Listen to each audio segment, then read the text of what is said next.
Well, the boat was rowing, but it's rowing back to Minneapolis, Iowa, with the 27-20 win, or excuse me, 27-22 win over the Minnesota Golden Gophers. Cory Brada from the Hawkeye of the Storm here at Iowa at the Voice of College Football will be joined very soon by former Iowa assistant coach Don Patterson. What a game that was. I got a lot to sound off on in regards to just everything that happened. So, Alex Padilla's performance, the performance from Minnesota's run game, which continues to amaze me, and some thoughts on play calling, as we basically offer every single week. Fair enough, right? We're trying to evaluate each and every game and performance. But yes, Iowa with a 27-22 win. If anybody knows my prediction, if you caught my prediction heading into this game, let us know in the comments. Let us know in the chat, because I wasn't far off on this one. But I'll leave you in suspense if you don't know there. Storylines in this game: Minnesota controlling the game on the ground. Controlling the game on the ground. Listen to these numbers: 189 rushing yards once you take away sack yardage. So well over 200 if you don't count sacks. I don't remember. I have to look at I don't have the official box score yet. I'm looking at the unofficial box score. But I don't remember more than maybe one or two sacks on Alex Padilla. So the sacks that I was able to get on Tanner Morgan brought them under 200. Otherwise, it would have been 200 some to about 70 rushing yards for Iowa. So, how Iowa overcame that, we'll have to get Don Patterson's words on that, because they overcame the rushing battle and weren't even close. They overcame the turnover battle, because it was 1-1 there, right? Or excuse me, 1-0. 1-0 Minnesota. So they overcome two of the biggest analytics that usually determine win versus loss. And they find a way to win. Time of possession. This is incredible. This is an incredible stat, folks. You are not going to see this very often. And this is not a misprint. Minnesota had the ball for 40 minutes and 19 seconds. 40-19 compared to Iowa's 19-41. I don't recall seeing a time of possession this stark. Now, Coach Patterson will tell you this is not a top 5 indicator of win-loss, I don't believe. We'll get that information when he gets here. But certainly the fact that Iowa was able to overcome that is incredible. It really is. We talked about the fumble from Nico Reganey. That was a huge point in this game, and I honestly thought at that moment I was not feeling too good. I don't think anybody probably was, because, of course, that was right after the missed assignment by Matt Hankins. Good hustle by Matt Hankins, catching up to, was that a fullback or a tight end that caught it for Minnesota for the long touchdown, and Matt Hankins worked his butt off to get back in the play after getting burned selling out against the run.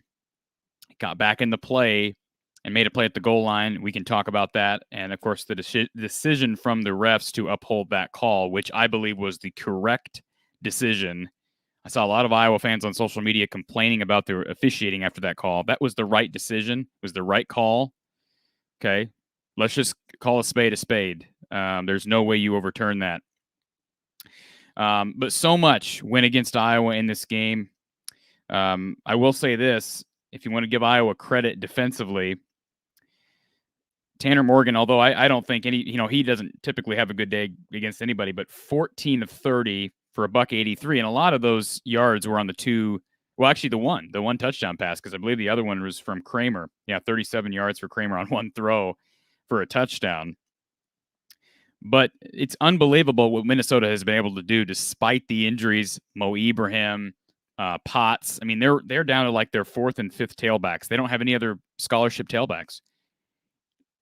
How about Thomas? 29 carries for $126. Irving, 17 carries for 80 yards. Each guy averaged around 4.5 per carry. And now Iowa did improve as the game went on against the run. But to give up that many yards, again, 21 sack yards for Tanner Morgan. So erase those. Let me do the math here in my head. 210 rushing yards for Minnesota. 210. You look at Iowa. Padilla actually ended up with a positive rush total. So I don't believe he was sacked. Now I'd have to look back. This is not the official box score, but Padilla ended up with 3 yards total. So 71 yards, including Padilla scrambling. Otherwise, it would have been under 70. That is incredible. Goodson, 18 carries for 59 yards. Now, there was a sliver of, there is an asterisk here to be made, because I will say this. It was clear that Iowa attempted to throw the ball more in this game, and they were successful. In fact, you could argue that's why they won the game. The 2 big pass plays to Charlie Jones were huge. They tried to connect with Keegan Johnson, whether it be Johnson dropping the ball or penalties on Minnesota. Those deep balls didn't connect. Certainly the play by Keegan Johnson to evade a couple tacklers, I believe it was in the third quarter, right? What a play by him. And that's why, and that's what I said after the play. I said that's why I called him the best skill position player on this team. He's struggling with some drops right now. But man, to come back and make that play, he is the best Iowa has right now, in my opinion. Former Iowa coach Donnie Patterson will be with us soon. He's en route back to his home studio, if you will, where he will join us and break down the game. If you want to call in, you're welcome to call in now. You're welcome to call in when Donnie gets here. 860-499-3332. 860-499-3332. Okay, let's take a look at Minnesota's receiving numbers, because I think, I said this going into this game that I thought Chris Ottman-Bell was right up there with Ty Freifogel, David Bell, Jahan Dotson. Some people may argue that, but he showed today why, at least heading into the season, I was so high on this kid. 5 catches, a $109, 68-yard touchdown play that got them back in the game. And Tanner Morgan, let's be honest, Tanner Morgan is not electric. He is very much a game manager, and even he struggles to be that at times. He missed a lot of throws today.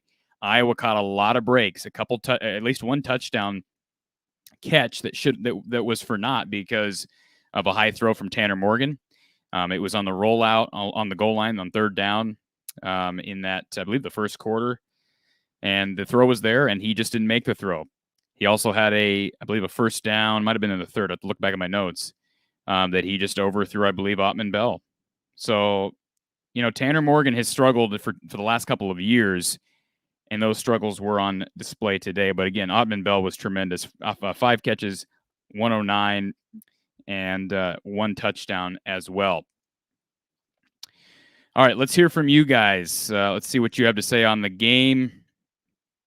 Hair Trigger 83 says this game is adding some gray hairs. I know what you mean. When Iowa went up by 8, I'm thinking, okay, let's just run the ball, move the chains. Although I was not all for running the ball on first, second, and third down. It was way far too early to do that.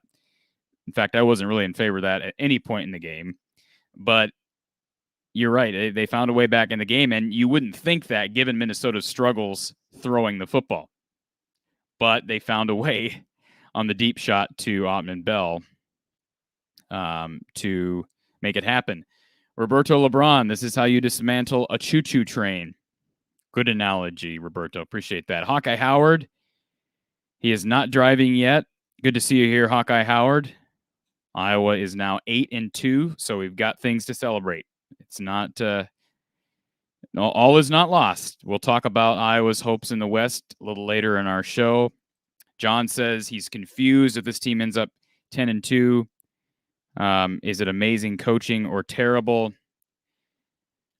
We can talk about that. I don't want to put a damper on the celebration of winning another trophy game, but I would attribute a lot of that, John, to, I don't want to say luck, but a whole lot of good fortune, if you will. I don't believe in luck, but all those turnovers early on in the year, they're not happening now. So now, obviously, Iowa earned those turnovers, but you take those turnovers away, I think it's clear Iowa would not have been 6-0. Turnovers are part of the game. You can't take that away from them, but certainly that is a factor. I'm going to move my camera here a little bit. There we go. Okay. Gary, cannot believe we gave the Gophers a chance to win when we did not try to score from the 3. Yeah, I want to talk to Don about that. I wanted to spend the first few minutes on a positive note because I don't want to just come on here and be sour grapes every day. But I will say this, the fact that I completely agree with Gary here. I don't agree with the commentators. One of the commentators on the Big Ten Network stated that he would have, on that, what Iowa was at the 3 or the 4 yard line with about 2.5 to go. Minnesota had 1 timeout. And he said, well, I would have ran the ball on 1st and 2nd down with Goodson. That's absolutely not what I would have done. That's what killed them on 3rd down. What they did, and I know we've criticized the coaching staff for running back-to-back fullback dives, running back-to-back quarterback dives. This is a totally different situation. All right. So I think Brian was extremely smart. Brian or Kirk, whoever made that decision, I'm sure it came down to ultimately Kirk. The decision to sneak it with Padilla on 1st down was an excellent decision. It looked to me like Padilla was deliberately staying out of the end zone while also trying to gain forward progress. That was smart. That was a smart call. It's exactly what I would have called. 2nd down, they basically did the same thing. Look a little bit more aggressive with the sneak, but of course did not get in. Now on 3rd down, if I'm not mistaken, the clock was stopped with about maybe a minute and a half, right? And they decide to hand off to Tyler. And let's be honest, this is where the play calling went awry to me, in my opinion. First of all, you're at the 2 yard line. If you don't get it on 3rd down, that's okay. That's okay because you have the option now on 4th and goal at the 1, or even if it's at the 2 still, if you don't get any progress. They were already at the 2, I believe. But if you don't get anything there on 3rd and goal at the 2, you still have got 4th and goal at the 2. You can at least give them the idea that you're going to sneak. And even if you don't get it there on 4th down, I mean, obviously you want to get it, right? You want to get it on 4th down, but if you don't, man, that's a long field to even get in field goal range for Minnesota. Now, I probably would have still kicked the field goal, but give yourself a real chance to get that touchdown on 3rd down. Handing off to Goodson, I mean, when has that ever worked when you've got a loaded goal line box against Iowa? I mean, we see Iowa lose yardage on stretch plays throughout the game. That was just the wrong call, in my opinion. All right. And that was, Gary's absolutely right. It gave Minnesota an opportunity and it was not necessary. Again, I'm not saying they would have gotten the touchdown with a QB sneak, but he's absolutely right. A touchdown wins the game there. The game's over. Now, the reason you don't want them to score earlier in the series of downs, you don't want to score on 1st and 2nd because then you give them the ball back to Minnesota with 2 minutes. And yeah, you're still up 2 scores, but do you really want to give them 2 minutes to go on the field, potentially kick an onside kick? So that's why it's smart to use that clock on 1st and 2nd down, which they did. I complimented them at the time for doing that. But to me, the 3rd down call was terrible because then you have no options other than kick a field goal. And that was not an easy field goal. Let's remember, Shudak has missed kicks from short range at an angle. So to me, it was just the wrong call on 3rd down. Iowa got away with it. But man, to give Minnesota an opportunity in Iowa territory there at the end, they didn't get the Hail Mary off, but man alive. Playing with fire. Absolutely. Hawkeye Howard says the play calling sucked again. I don't agree with that, Howard. Here's why. It sucked on that play. There were plays throughout the game I didn't agree with on play calling. But I actually think Brian called a pretty good game today. I'll give him that. And that doesn't change my opinion about Brian. Still got my opinions. I still plan on maybe sharing some of those when the season's over. Not that we can't talk about it now. But I wouldn't say the play calling sucked because there were some nice calls. I think of the 3rd and 2 play action throw to Charlie Jones. That was a good call. That's what Iowa should have been doing against Wisconsin a couple of weeks ago. So I would not agree with that completely. There were moments where I'm still scratching my head, but overall, this was a much better day for Brian Ferentz. Even if they had lost the game, I would have said that. It was a much better day for Brian Ferentz. But that last call could have cost Iowa the game. Thankfully, it did not. Max Bauer, can we call him Keegan Johnson Koulianos? Boy, the kid is electric, isn't he? Now, again, he struggled with drops. He did struggle with drops. But ultimately, he made a huge play. And, again, what a huge time for that play. And you could say it was the difference in the game. They won by, 4? Or 5? So, yeah, a huge play by Keegan. And he hasn't had an issue with drops. So I would assume or presume that will not continue to be an issue. Because, we've talked about it, and even with Don, up until this point, that's why he's deserved more snaps and more targets than a guy like Tyrone Tracy, because he drops the ball far less than Tyrone. Now, those numbers maybe are starting to even out a little bit because Keegan's had some drop issues. But again, he came up with the goods when it counted.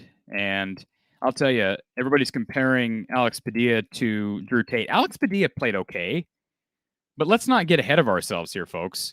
Let's look at the numbers here for Alex. And I'm not trying to be Debbie Downer here, but these are good numbers. But he had 2 picks that were dropped by Minnesota defenders. 2 picks. He still threw for under 50%. Okay.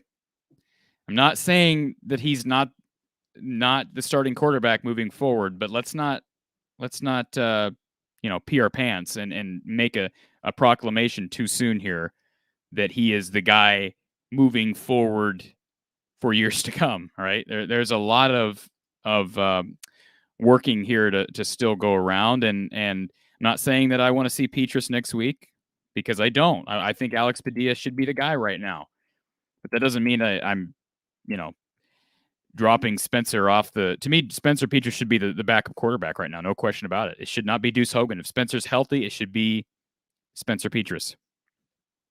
Now, you may disagree with that, but you tell me something I don't know about Deuce Hogan, and we can talk. All right. Our phone lines are open, folks. Let me get the number back up here for you. I apologize for taking it down momentarily. 860-499-3332. 860-499-3332. How about Iowa State? Let's just bring this up for a moment. Anybody missed it?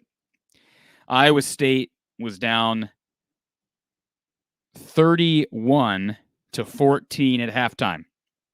They come all the way back in Lubbock, and they make it 38-38. What does Texas Tech do? They go down the field and make a 62-yard field goal as time expires. I know there's going to be shots taken at Iowa State. I feel bad for the Cyclones, and maybe that's the soft spot I have for Iowa State living here in Ames. I feel bad for Iowa State because what a comeback they made, only to be burned by an historically long field goal by the Red Raiders. Thank you for calling Iowa Postgame, the voice of college football. Who's on the line? This is Alex from Cedar Rapids. Howdy, Alex. How are you? I'm pretty good. Happy about the win. Still, I'm 31 years old, but if I keep watching Iowa pull out wins like this, I'll die at 50. I understand. I totally understand. I said the same thing in the fourth quarter. I said, why do I have to poop my pants every week just to get a win? Yeah, nice. That's who wrestling coach said that about the wrestlers. Gosh, I can't think of the wrestling coach now. Tom Brands.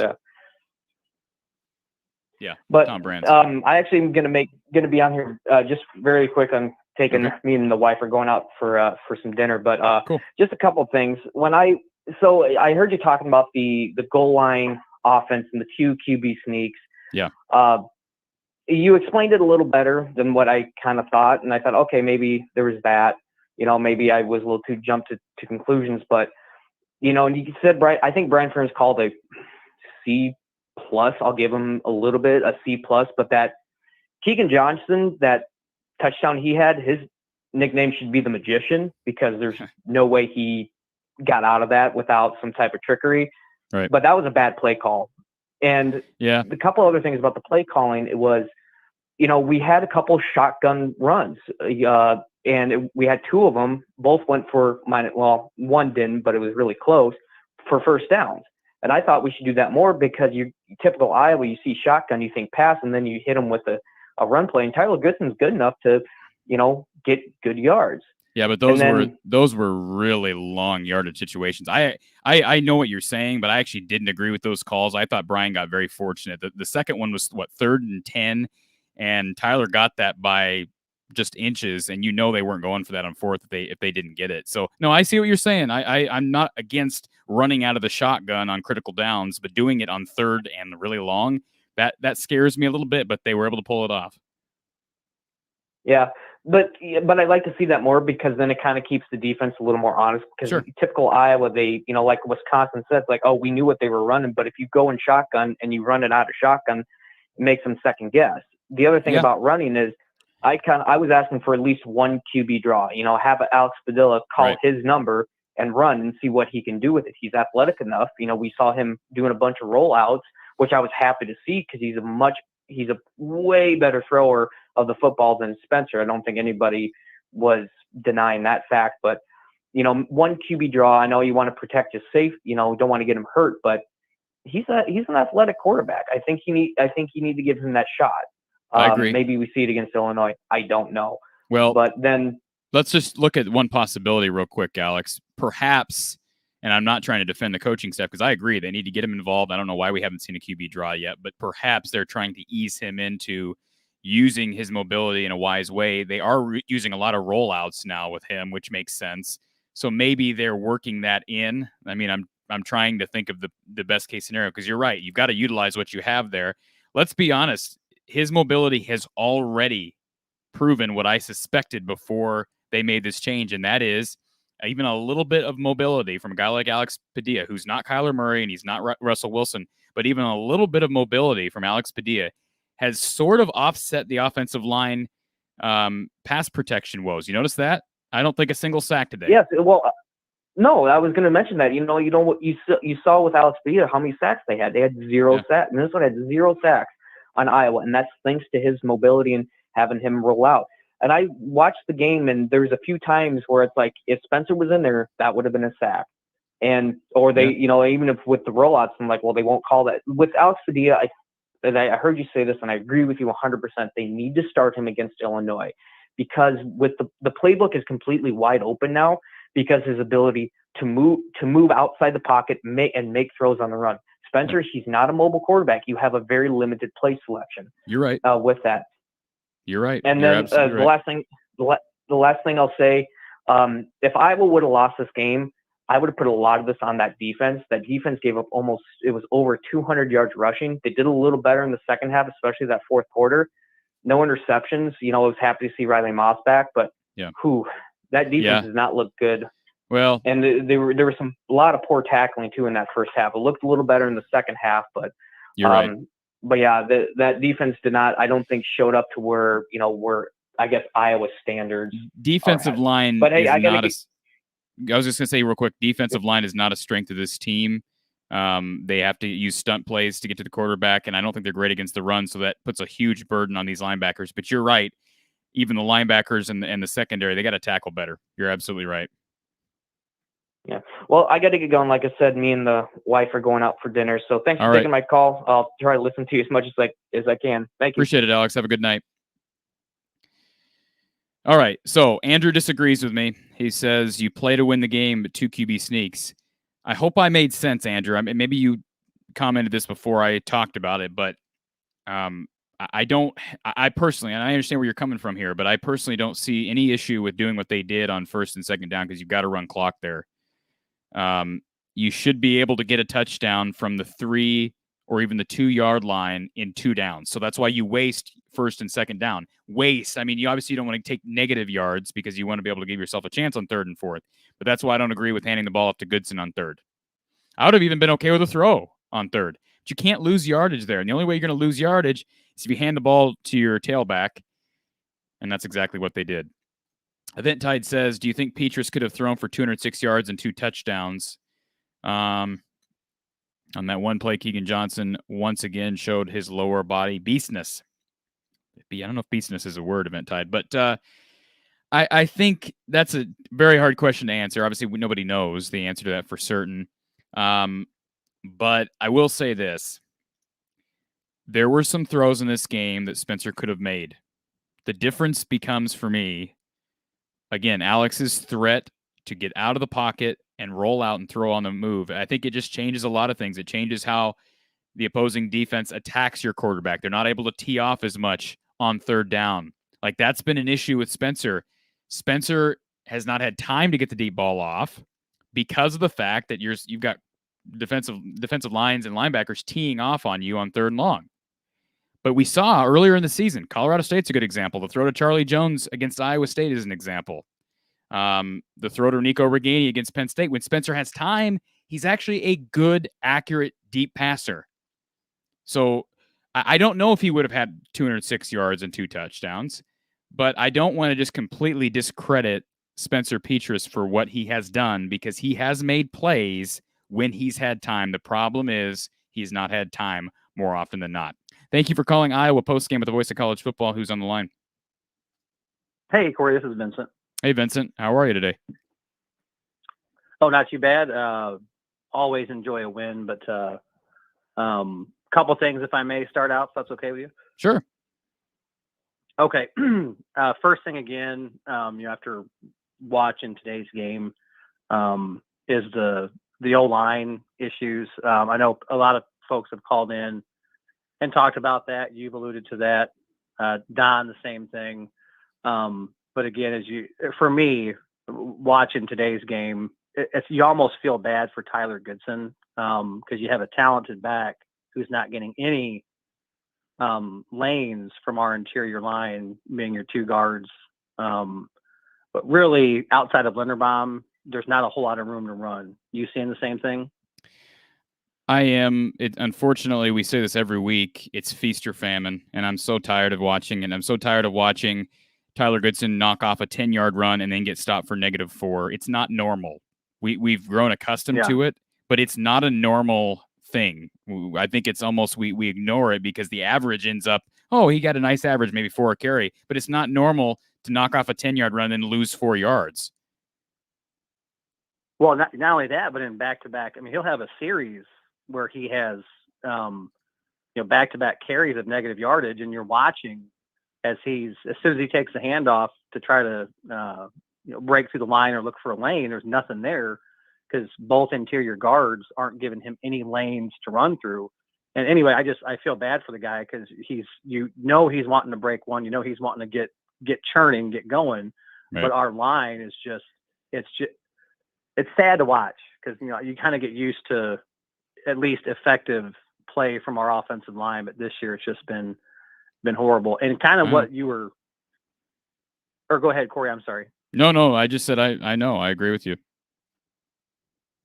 Oh, and the other thing I was going to mention was, I know you were talking about the series at the 3-yard line. I just kind of clicked in and heard the previous caller talking about how he would have run plays or tried to go for the touchdown.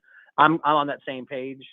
If our line can't manage to get our tailback or quarterback into the end zone, I'm not a big fan of the QB sneaks. I do get what you're saying though, Cory, about, hey, not only are you trying to get positive yards, you're also churning time off of the play clock. Well, but for me, I understand what you're saying. If I might just explain myself here, and I see this user at the same time you're making this comment, I see this comment here from our user. Why would you stay out of the end zone? You score, game over. I understand that.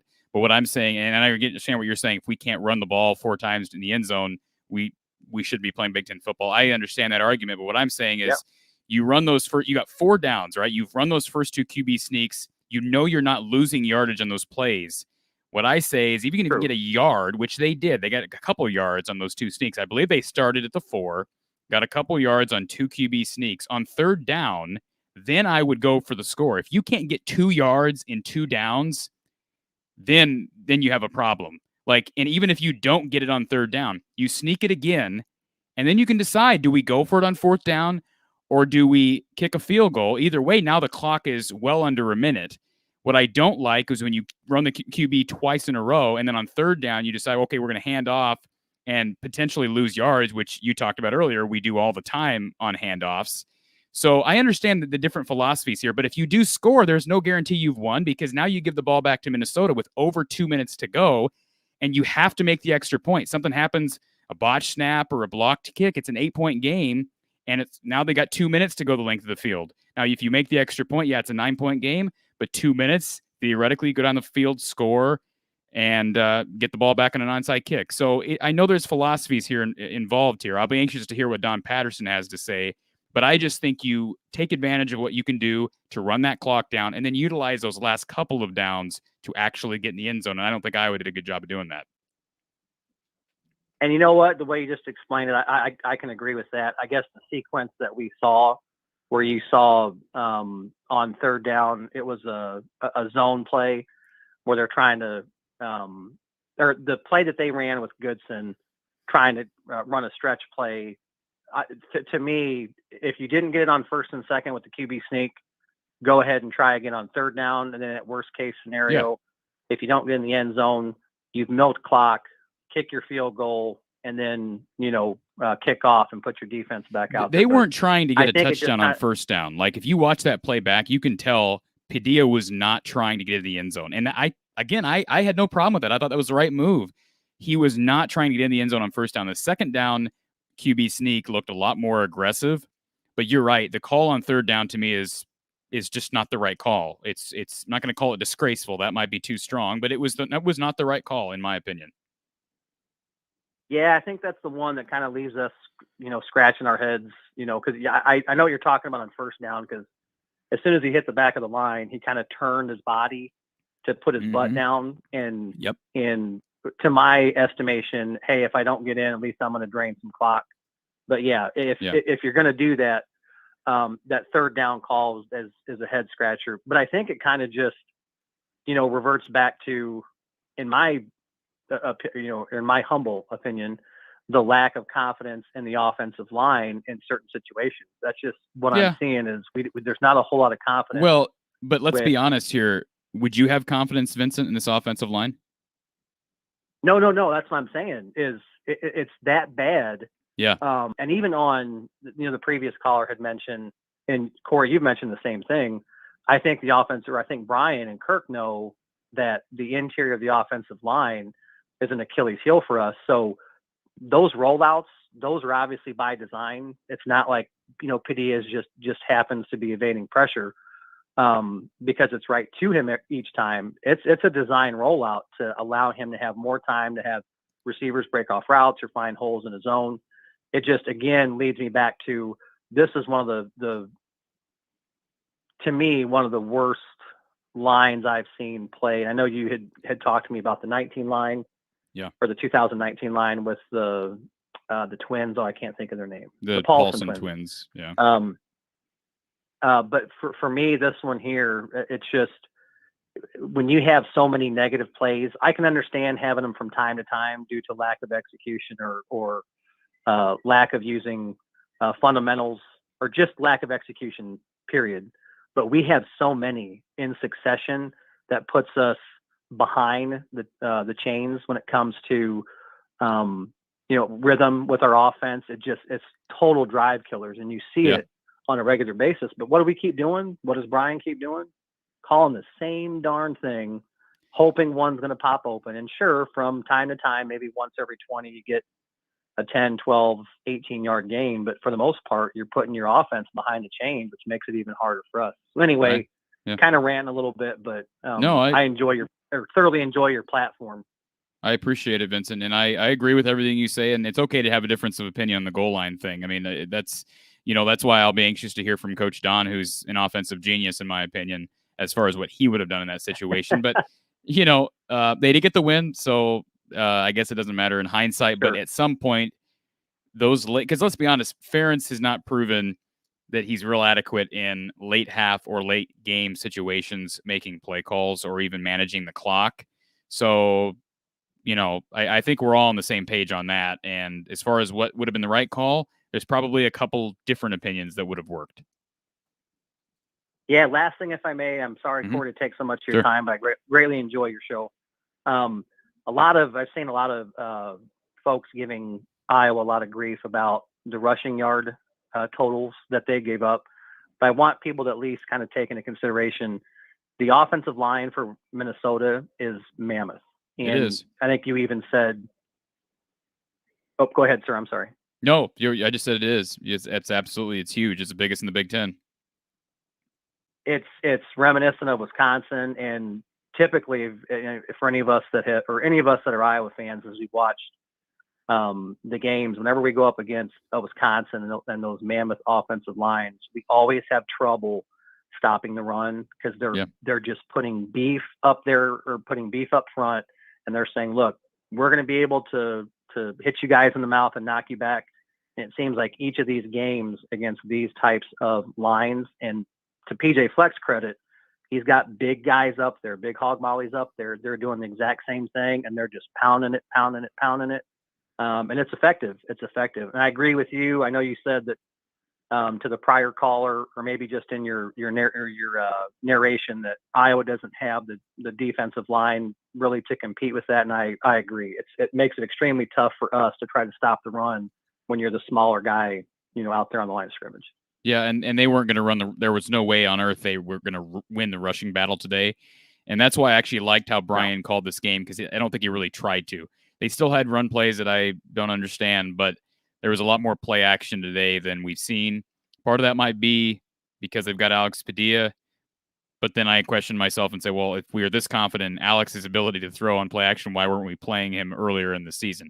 But the bottom line is I thought Brian called a better game, and that's a positive. He did. He did. Again, Cory, thanks for the call. I just want to give you a shout out. You have an excellent platform. I love how you do things with your show. Keep it up. And if I might even call back again when Don gets on, if I can get my kids to bed. Absolutely. Appreciate it, Vincent. Have a great night. We'll talk to you soon. You too, Cory. Thank you. All right. I do want to get to a couple of these comments here. John asks the +10, -15. If I'm reading them, am I reading this correctly? Okay. Yeah. So basically the feast or famine of the run game, it's not all offensive line. At times, Tyler Goodson, seems to miss cutbacks. He seems to pitter-patter. I've used that term in the past. I also think, he's not the biggest back in the world, so he didn't really break tackles. He's not as skinny and twig-like as a guy like Akram Wadley, if you will, but he's not a guy who's going to break tackles. Now, it's very rare that we see Gavin Williams lose yardage. You notice that? Because he runs straight ahead. He's a bull. Now, you got that light. Everybody says lightning and thunder in the backfield. There are pros and cons there. Iowa doesn't have as much as we love Tyler Goodson. He's not Melvin Gordon. He's not Jonathan Taylor. He's not James White. He's not a do-it-all back, because he's not a guy who's going to lower his shoulder pads and run over guys. That's why, again, I love Tyler Goodson.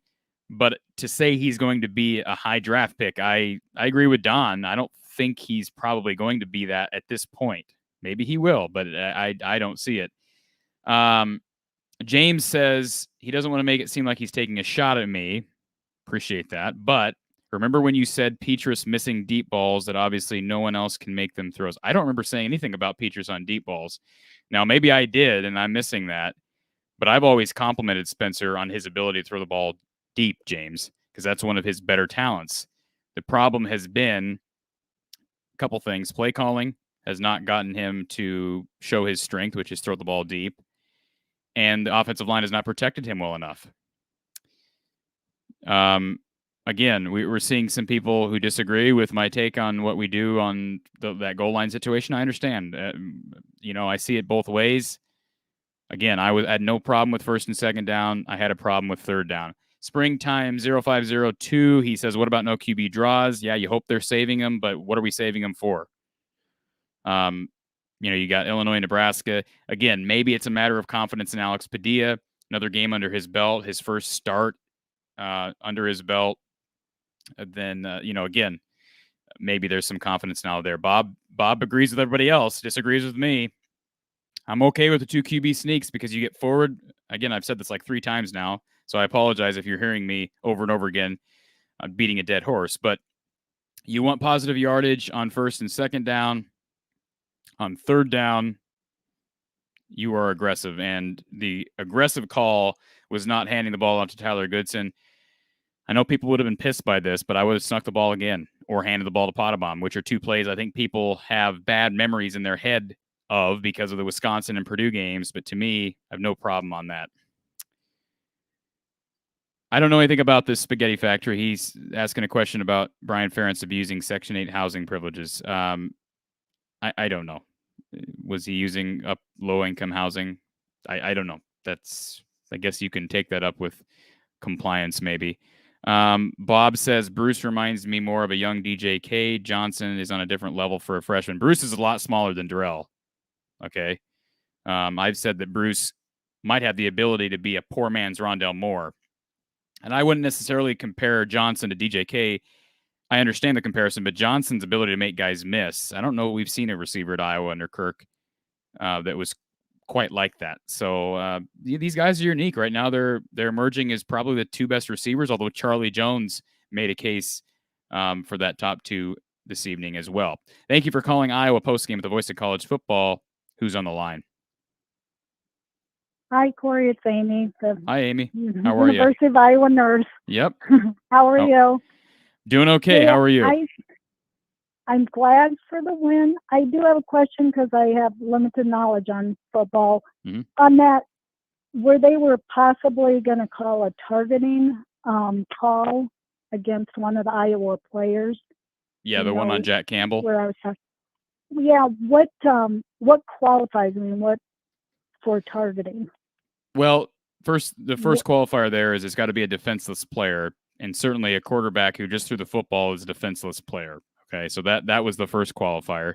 Second qualifier is there's got to be initiation of either a high hit leading with the helmet, crown to crown, or I should say helmet to helmet contact leading with the crown. And it looked like potentially Jack Campbell did lead with the helmet, but here's why I think they didn't call that a targeting, because I never saw him actually move the head down. To me, his head was slightly tilted towards the quarterback just because that's how he's running. And I don't think he ever actually launched at the quarterback. There was some contact, helmet to helmet on the front, but it was very minimal. And I think it was probably the right call. I could have seen it either way, though. Okay. So if your head is down, I mean, it's not hitting helmets, because they definitely hit helmets. It's you are actually like moving your head down and you got to be leading with the helmet. You've got to be leading with the helmet, which is illegal. Okay.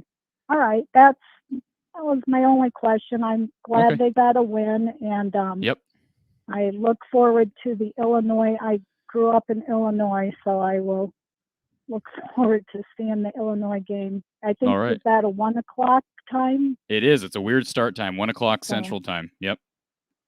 Yeah. All right. Well, you take care and keep doing the good work you're doing. Appreciate it, Amy. Have a great night. You too. Bye. All right. OS4 Hawk says he agrees the overall play calling was better. QB sneaks at the end have me scratching my head. Touchdown and game is over. Game would not have been over. Now, you can say it would have been very unlikely that Iowa would have lost at that point, but there was still 2 minutes to go. Iowa would have went up by 8 at that point. Would have had to make the extra point. Probably you make the extra point, but Minnesota's going to be throwing the house at Shudak on that extra point attempt. And even then, you make it. It's a 9-point game. You still got 2 minutes to go. Unlikely, yes, but over, no. No question about it. The game would not have been over if you score a touchdown on first or second down there. You score a touchdown on third or fourth, it is pretty much over because now you've got under 40 seconds to work with if you're Minnesota. So that's why that's my line of reasoning on it. Again, I'm not saying it's set in stone, but that's how I see it. Hair trigger 83. Padilla did throw the ball away a lot. Petrus, let's remember, did throw the ball away a lot. Sometimes at times he shouldn't have. Padilla, it just seems like Petrus' decision-making when to throw the ball away, when to scramble. He really didn't scramble at all. Just seemed to be not to the level of what Alex seems to make better split seconds decisions than Spencer Petras. But again, we're just 1 3/4 games in seeing Alex Padilla.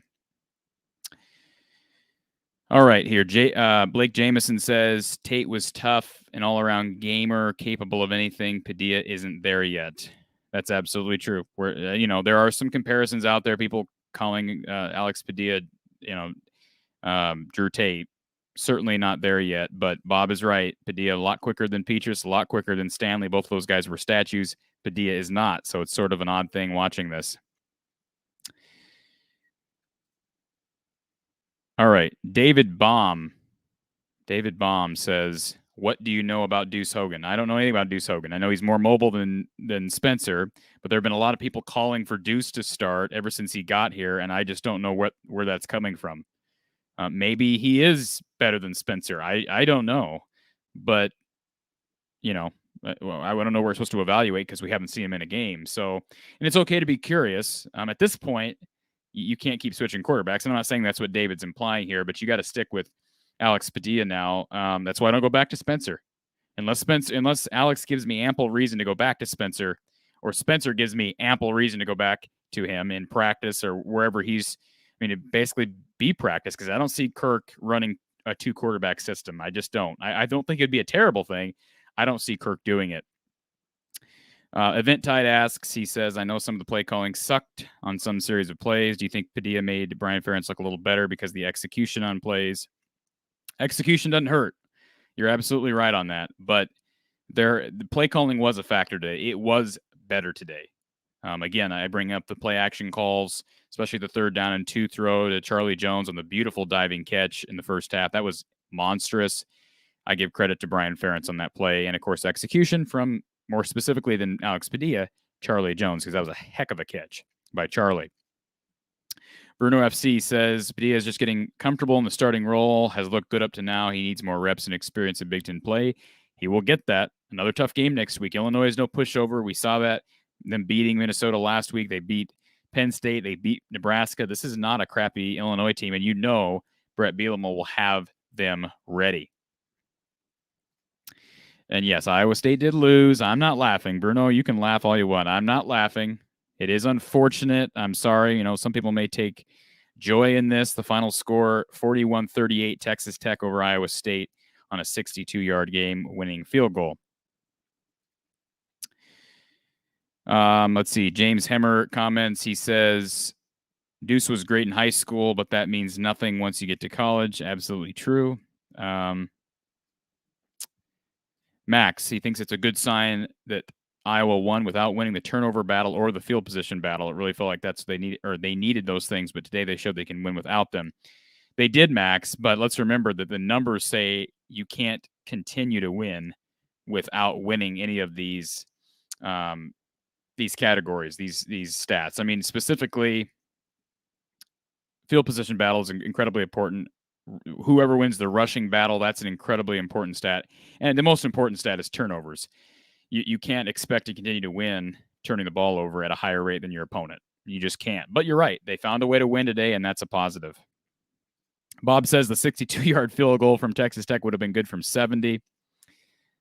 Very interesting. I'm sorry for the poop reference there, Blake. I'm trying to rival our friends over at KCJJ in Iowa City. Appreciate this. The super sticker from BIB. Thank you. I appreciate that very much, and we appreciate that here at Iowa, the voice of college football. Ray says, how'd you become a Hawk growing up in Marshalltown so close to Ames? Let's remember, Ray, I don't know if you're from around here, Ray, but Ames is basically the only town that I know of in this state that is primarily Iowa State fans. You go to Nevada, Iowa, which is, 10 miles east of here, it's Iowa fans. You go 8 miles south to Huxley, it's Iowa fans. You go 10 miles north of Story City, it's Iowa fans. You go to Boone, it's Iowa fans. So growing up in Marshalltown didn't really make a difference as far as proximity to Ames. Just grew up an Iowa fan. So but I've grown softer over the years towards Iowa State. Now during Cyhawk week, if you remember my coverage during Cyhawk week, I'm an Iowa fan. There's no question about that. There's no divided interest there. But and again, thank you BIB for that super sticker. Always appreciated. Hummus Hero, good win for Iowa. Minnesota is decent. They are. Yeah, it's a good team they beat. I mean, they were tied for the lead in the West. Now, you can argue that they're kind of bipolar, losing to Illinois and Bowling Green, but look, they played Ohio State close. You know, they've won a lot of games. So this is a good win for Iowa. This is a good win. I'm not saying it's great. It's a good win, right? It's a good win. Bob says, poor Brian. Poor Brian. He actually thinks Brada may have to force Kirk's hand to get a new OC. I don't think that's happening. I do not think that's happening. All right. Our lines are open, by the way. Number there on the bottom ticker. We're waiting any moment now. We're expecting to be joined by Coach Don Patterson. Usually he gets here about this time. So we'll get Don on here very soon. Trying to catch up on some of these chats while we're waiting. A lot of people talking about the play calling on critical downs, especially late in the game. Kevin Downey, I did see this earlier in the week. I saw your comment. I didn't mean to ignore it, but he brings up the defensive ranking as far as yards per game nationally. Obviously extremely impressive. And then you look at the offensive rankings. He's not impressive. And you're absolutely right. This you can't continue to expect to win with this bad of rankings. Now, 69-62, those are respectable, Kevin. And that's why we kind of ignored it, because last year was actually decent offensively. Now, I'm surprised. I have not looked at to prove these are right or wrong, Kevin, but the 69, I'm assuming that's 2019, surprises me, because that was a year where Iowa really struggled up front. So that surprises me. But again, they had two really good, well, 3 or 4 really good receivers in 19. Receivers have not been an issue here ever since their Kelton Copeland took over as wide receiver coach. Thank you for calling Iowa Postgame with the voice of college football. Who's on the line? This is Zach. Hey, Zach. Hey, I just want to say that the play calling overall, you know, I agree it was better. I don't want to. I've been pretty hard on Petrus throughout the season, so I'll just say I'm glad that we have Padilla, and I just think that if you remember, if you remember back to, I can't remember, it was 2003 or 2004. We just weren't able to run the ball at all.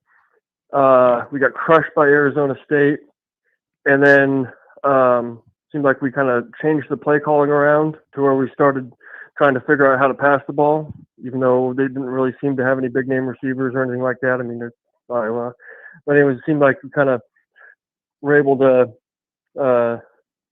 find different ways to move the ball. I was hoping with the quarterback change, my question, do you think that maybe we'll be able to figure something out kind of like we did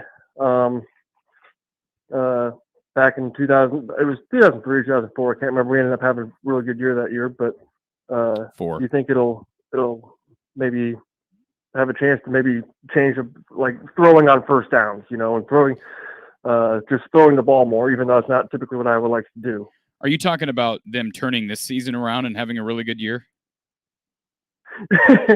No, I'm saying offensively, switching like the play calling as far as the like tendencies of what we set out to do. Because no, I don't see any. We try and run it.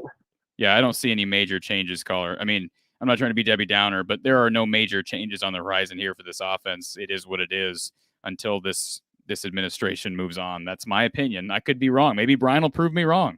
But I think the offense is what it is. What we need to do is make the best of the offensive philosophy and what we have. And I thought Brian did that today with his play calling. But no, I don't see any major changes. Yeah, and the play calling certainly was better. There was still fairly predictable, but less so. I mean, look, it's I get critical, but I realize I'm the one sitting on the couch, and he's the one out there making the play calls. So I mean, Right. Brian knows a heck of a lot more about football than I do. I Sure. realize that. It's just, as a fan, sometimes I get frustrated when it's like, oh man, like the running back's a couple yards, further back, it's going to be a run, Right. I don't know. But the only other thing I had was, I can see different arguments on when at the end there when we QB sneaked it twice, then tried to run outside with Goodson. Yeah. At the end and then kicked the field goal. I kind of understand like both arguments, but it seems like we decided to do neither or both. Wouldn't it have made more sense where if you're gonna QB sneak it, wouldn't it make more sense to do it on on the third down and try and run it up, run up the gut on maybe first and second? Well, like either go for the touchdown or don't is what I'm getting at. I understand. The reason why I would not have handed the ball off at all on that series is because then you risk losing yardage, and that's the one thing you don't want. So that's why I was okay with the first two sneaks. That's why I was okay with those first two sneaks, because you guarantee you're not going to lose yardage. Yeah, but and my only point was like if you're gonna do two QB sneaks, then that in my head that means you're doing three. Right, I agree with you. Which I'm okay with, because then you're at least deciding here's our strategy and we're going with it, as opposed to seemingly just kind of changing your mind, suddenly on third down. But I don't know, it worked out and play calling was better. Defense, bend don't break. It went pretty well. So I mean, hey, we won the game. Right, we did. And we did change quarterbacks. So, I mean, and we are 8-2. So, yep. Hey, all good things. So Absolutely. I'll let you go, but like the show, and thanks for having me on. Appreciate the call, caller, and appreciate you listening. And before we take our next caller, I'm going to take this comment here from Bob. He says, "Where is Don? Is he finishing a cold Coors?" Well, let's ask the man himself. Are you finishing a cold Coors Light, Don? No Coors, no Coors involved. Okay. Just a little bit of traffic, that's all. All right. Well, we're going to get to your reaction from today's win in just a moment. Let's first take our next call because we have had a caller on hold here. Thank you for calling Iowa Postgame with the voice of college football. Who's on the line? Hey, Cory, it's Ben. How are you guys doing? We're good. How are you, Ben? Hi, Don. Yes. I don't know if I'm speaking with both of you. Good to hear from you. Hey, yeah, I just a couple things. I was going to call a little, talk a little bit. I only caught part of the game, but I was glad to see one thing that I thought was great. I mean, I'm the Michigan fan that calls you once in a while. Yeah. And I've been rooting for Iowa all year, but it was good to see Iowa have some success throwing the ball down the field. Absolutely. How do you guys feel about that? I think we feel pretty good about it, do we, Don? I think you know how I felt going in, Cory. Yeah, absolutely. We needed to throw the football, and that's what we did. That's why I give Brian Ferentz some credit today. Yeah, that was pretty exciting. I mean, I'm glad. I'm anxious to watch the next game because I'm gonna have to rewatch this one because it seems like it was a pretty good game. I didn't get. I only caught a little bit of the third quarter. I was only able to watch a little bit. But one thing I did want to mention, as I heard the caller before talking about that targeting, and man, when I was looking at it, I thought for sure they're going to call that as a targeting. But with all things considered, this year I've seen a lot more lax with targeting calls this year than years before. And that's the one thing I was thinking when I was like, when they didn't call it, I'm just like, that's okay as long as they can be consistent. Right. Yeah. I mean, they need to examine the targeting rules. They need to examine the celebration rules. there are a lot of rules they need to examine in the offseason, but I thought that was the right no call, but I could have seen it be called given just the history of the rule, I guess. Yeah. And the one thing I could see, even if they revamped it, it's just that was a late hit already, and he was already being a little aggressive, and I could have seen that going against him when they were weighing that too. Right. Yep. But other than that, it was, but hey, I'm glad I'm going go Iowa, and I'll let you and Don have your conversation. I don't have much to add tonight. Okay. I just seen a little bit of the game, and I'll be interested in hearing what you guys have to say about it. Appreciate it, man. Thanks for calling. Okay, Don, we do have a caller on hold, but before we get to our next caller, I want to get to you, Don, because you're the person everybody's been waiting to hear from. We're going to talk about some of the play calling, but first of all, a Floyd of Rosedale win is always a good thing. Another trophy stays home. Don, your thoughts on Iowa's performance today? Well, I'm just happy that PJ still doesn't exactly know what Floyd looks like. He's only seen him from across the field. That'll continue for another 12 months. I was happy with the game. As you and the listeners probably know, 4 of the 5 children of Coach Fry were in town for the game. And I was with them in the press box during the game. That's a little frustrating for me to watch a game from the press box because there's just so much conversation going on the part of people in there, and it's hard to concentrate on the game. I actually prefer to watch a game from the seats, or a press box that's only filled with coaches, of course, and coaches wearing headsets. That's a little bit different. But the thing I was proud of, we knew going in that the only parameter that was 100% reliable in picking a winner, those games involving Minnesota, was the team that scored the first touchdown. That team had won 9 out of 9. Now it's 10 because we were the team that scored that first touchdown. And yesterday at the Garden Club, I jokingly mentioned, I said I was looking in the paper today, and I'll never bet on a college football game, but I couldn't help but notice the lowest over-under score out of all those games listed for today was Iowa, Minnesota. It was 37.5. And I jokingly said, I think that means the first team to 20 wins. And we were the first team to 20, I see. Keegan's touchdown made it 24-16, and sure enough, the first one to 20 did win. So the thing I mentioned to the Fry children, I said Coach Fry would have really enjoyed watching this game with us today. He enjoyed watching it because he had the best seat in the house anyway right now. But the truth of it is, it reminded you of a Hayden Fry game because there was no doubt our offense was trying to make plays for all 60 minutes. And it made for a more entertaining game.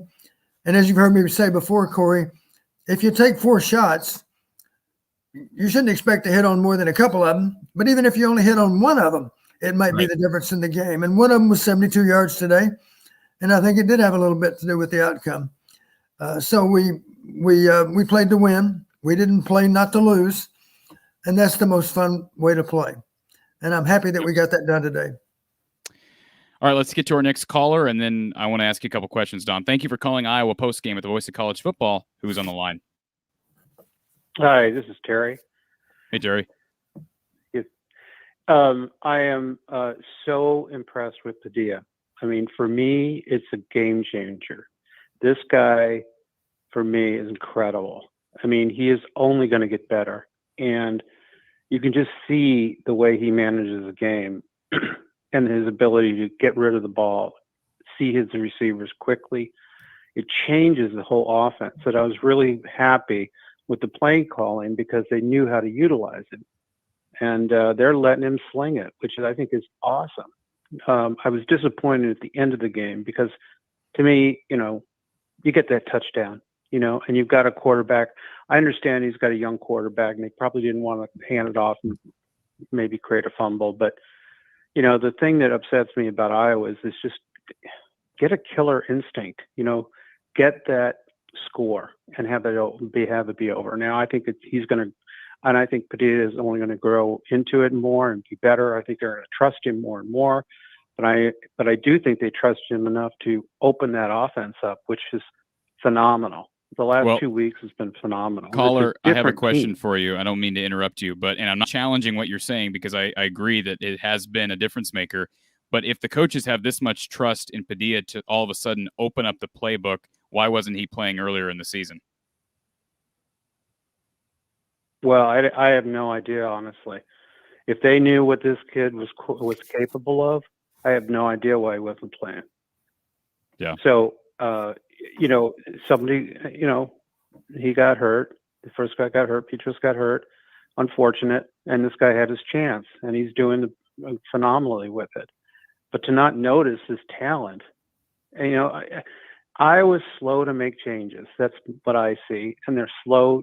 There's a certain piece of them that lacks the killer instinct, which is frustrating. But I will say this. I was very impressed in how they used him today, and they let him fly, and he did an incredible job. I agree. He's done an incredible job the last two games, and he's hitting those young receivers that we need, and they're scoring. It's incredible. To me, it's this complete. The defense has always been good. This is a completely different offensive team now. He got away with 2 really bad throws, caller. They should have been interceptions. So had those balls got caught, maybe we're singing a different song. But you're right. For the most part, he played very well. We've got to remember this is his first career start. Yeah, I didn't see many long balls go down the field before, and I saw 2 today. So I don't know. I'll take this guy. That's just my opinion. Absolutely. I see where you're coming from. I think they're using him correctly, and it's only going to get better, in my opinion. So thank you. Appreciate the call this evening. And Don, I'm sure you agree with his assessment of Padilla. I do think Iowa got fortunate because there were the 2 dropped interceptions. How would you evaluate Alex's performance tonight? I thought all in all, he did a lot of good things. You heard me say a week ago, he's not afraid to play. And that's important, because if you're afraid to play, it means you're afraid to make a mistake. It means you're going to be tentative and you're not going to be able to take advantage of those things that the defense might give you. He made some plays. He got lucky a time or two, maybe. But all things considered, I thought he played okay. I still like the fact that he's not hesitant with what he does. His judgment might not be 100% right at this point in his career, but I think that judgment percentage will go up over time as he's exposed to more and more game situations in college football. He had a lot of game situations in high school, but of course that's a little bit different. So the thing I like about him, recognizing other shortcomings within our offense, he gives a little better chance in terms of being able to make something out of nothing. If we have a protection problem, he has a better chance to escape, and he has a better chance to turn that into a good play. And that's one obvious advantage he has over Spencer at this point in both their careers. So, the nature of the game today, we knew we had to hit some more chunk plays, and we did it. And, there was another deep ball I thought that could have been caught by number 10, as I recall, by Keegan. That's when it got away. It was a naked and a beautiful throw. He comes rolling out and throws the ball way down the field. That's a pretty athletic play for any quarterback. And that's a ball that might have been caught, too, that was way down the field. So even though Minnesota might have dropped a ball that they could have had, we might have dropped one that we could have had also. So the bottom line, he did enough to help us to win the football game, and that's, of course, what he needs to do. Okay. So you didn't hear the first part of our show, Don, and BJ's asking me this question because I have a very strong opinion on this, but he says, would you rather be up 9 with 2 minutes left or up 5 with 40 seconds left? I don't think there's a clear-cut answer there, Don. I understand that you're up 2 scores, and I mean, to me, the game's not over, though. You're up 9. First of all, that's dependent on making an extra point, right? Because you go up 8, you got to make that extra point, or then you give Minnesota 2 minutes to score a touchdown and 2-point conversion. But at the same time, you don't want to be up by 5 with 40 seconds left. What I was a proponent of, Don, I had no problem on first down sneaking the ball, which they did, on second down sneaking the ball, which they did. To me, that's the right call because You gain positive yardage there while running the clock, and you give yourself a chance on third down. What I would have done, and maybe it's not a popular opinion, and I'd like to get your opinion, Don, I would have snuck the ball again on third, because then you either score a touchdown on third or give yourself an opportunity to either kick a field goal on fourth or sneak again or call something else on fourth to put the game away. But at that point, now you're up 8 or 9 with 30 to 40 seconds to go, as opposed to scoring right off the bat. Obviously, Padilla was not trying to get into the end zone on first down. So I guess what's your take on that situation, Don? Did you agree with not getting in the end zone on first and second? No. My thought would have been we had the ball on the 3-yard line, right? Right.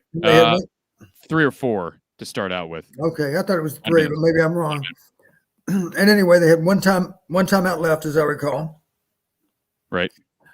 I would have simply done this. I would have run the offense that we had installed in the game or for the game,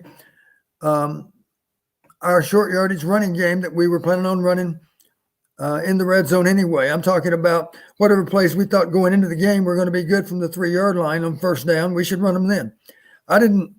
I was disappointed to see the sneaks, to be honest with you. I have no problem getting in a strong formation. In other words, probably 2 tight ends. I'm okay with that. But out of that 2 tight end formation, you can run any number of running plays. There's a lot more options than just a sneak. And I realize they involve a handoff. But the last time I checked, there hadn't been an exchange problem all season involving number 15. So to me, it's a pretty safe bet that we can make that exchange. And furthermore, we're trying to ice the game. So it wouldn't have bothered me all, realizing they were all hunkered down inside. They obviously thought it might be a sneak. As I recall, they had the center covered. They had both guards covered too. We weren't going to move them too far. We didn't, of course. But I think we'd have had a better chance even on early downs. So I'm saying get in a strong formation. Don't get in a spread formation, because you're not going to fool them into thinking you're going to throw the ball. So at that point, they're still going to load up against the possibility, the likelihood of a run. But at least in a strong formation with 2 tight ends, you can run anything across the board. There's nothing wrong with realizing they're all packed inside. Nothing wrong with even making a simple toss outside. Run any kind of play you want that you already had in the plan anyway. And I think there would have been a good chance we would have scored on either first or second down if we'd simply run the ball in a more conventional way. I realize we'll have no way of ever knowing. But my point would be, and you mentioned, Cory, we may lose yardage running those kind of plays too. That's true, but it doesn't bother me whether it's a 21-yard field goal attempt or a 25-yard field goal attempt. Who cares? He's not going to miss either one of those in all likelihood. And I would suspect if we would have simply run our offense, realizing they expected sneaks, I would suspect we would have scored on one of those next 3 downs. I understand, and I'm signaling to you, Don, because a lot of people disagree with me, and you're obviously the offensive mind, and I am not. And again, you could say the coaches sort of agreed with my line of reasoning, but that's not necessarily a compliment to me, because I don't think these coaches, I mean, no offense to Kirk or Brian, I don't think they're offensive minds. That's just right. My opinion as far as play calling. But the other thing those wider plays would have done, they would have actually burned more clock than a sneak. Only a few seconds more, but still at that point in the game, of course, every second matters. I'm just thinking, Don, you're going to get something, whether even it be a yard. If you're at the 3 to start out with on first, you're going to get a yard with 2 sneaks. So now on third down, if you can't get 2 yards on third down with a fullback or a sneak, wasn't there a sneak out in the field on the critical down that did not get a yard? You are right. So yeah, point, I understand what you're saying. And you're right. The hardest part to get is when they cover everyone inside. And you're likely to sneak, and they know it, and they're likely to stop you. Now, maybe it's a half-yard gain rather than a full yard, but the point is, it wouldn't have made you nervous going up by 6 with 2 minutes to go and having to rely on an extra point. No. When's the last time we missed a PAT? Very rarely. Shedak, to my knowledge, just never missed one. I think you're right. I was a little bit nervous on that kick, though, because it was at an angle. Brings up a good point. Minnesota had the option of declining the penalty, right? They should have declined the penalty. You're right. They allowed us to back up, and that made the angle a little bit easier. Why would you not decline the penalty there? You should. Okay. So what's the rule there, Don? Could Iowa have just continued to let the clock run out and just continued over and over again until they accepted the penalty? How does that work? Yeah, that's a good question, how they handle that. I'm pretty sure after they've declined the penalty, the officials would simply direct to us, you have to start playing again. You know, there's been a penalty, they've declined it, let's move on. All right, Don. There's going to be a lot of our listeners that are going to start ripping me because you just said exactly what they wanted to hear.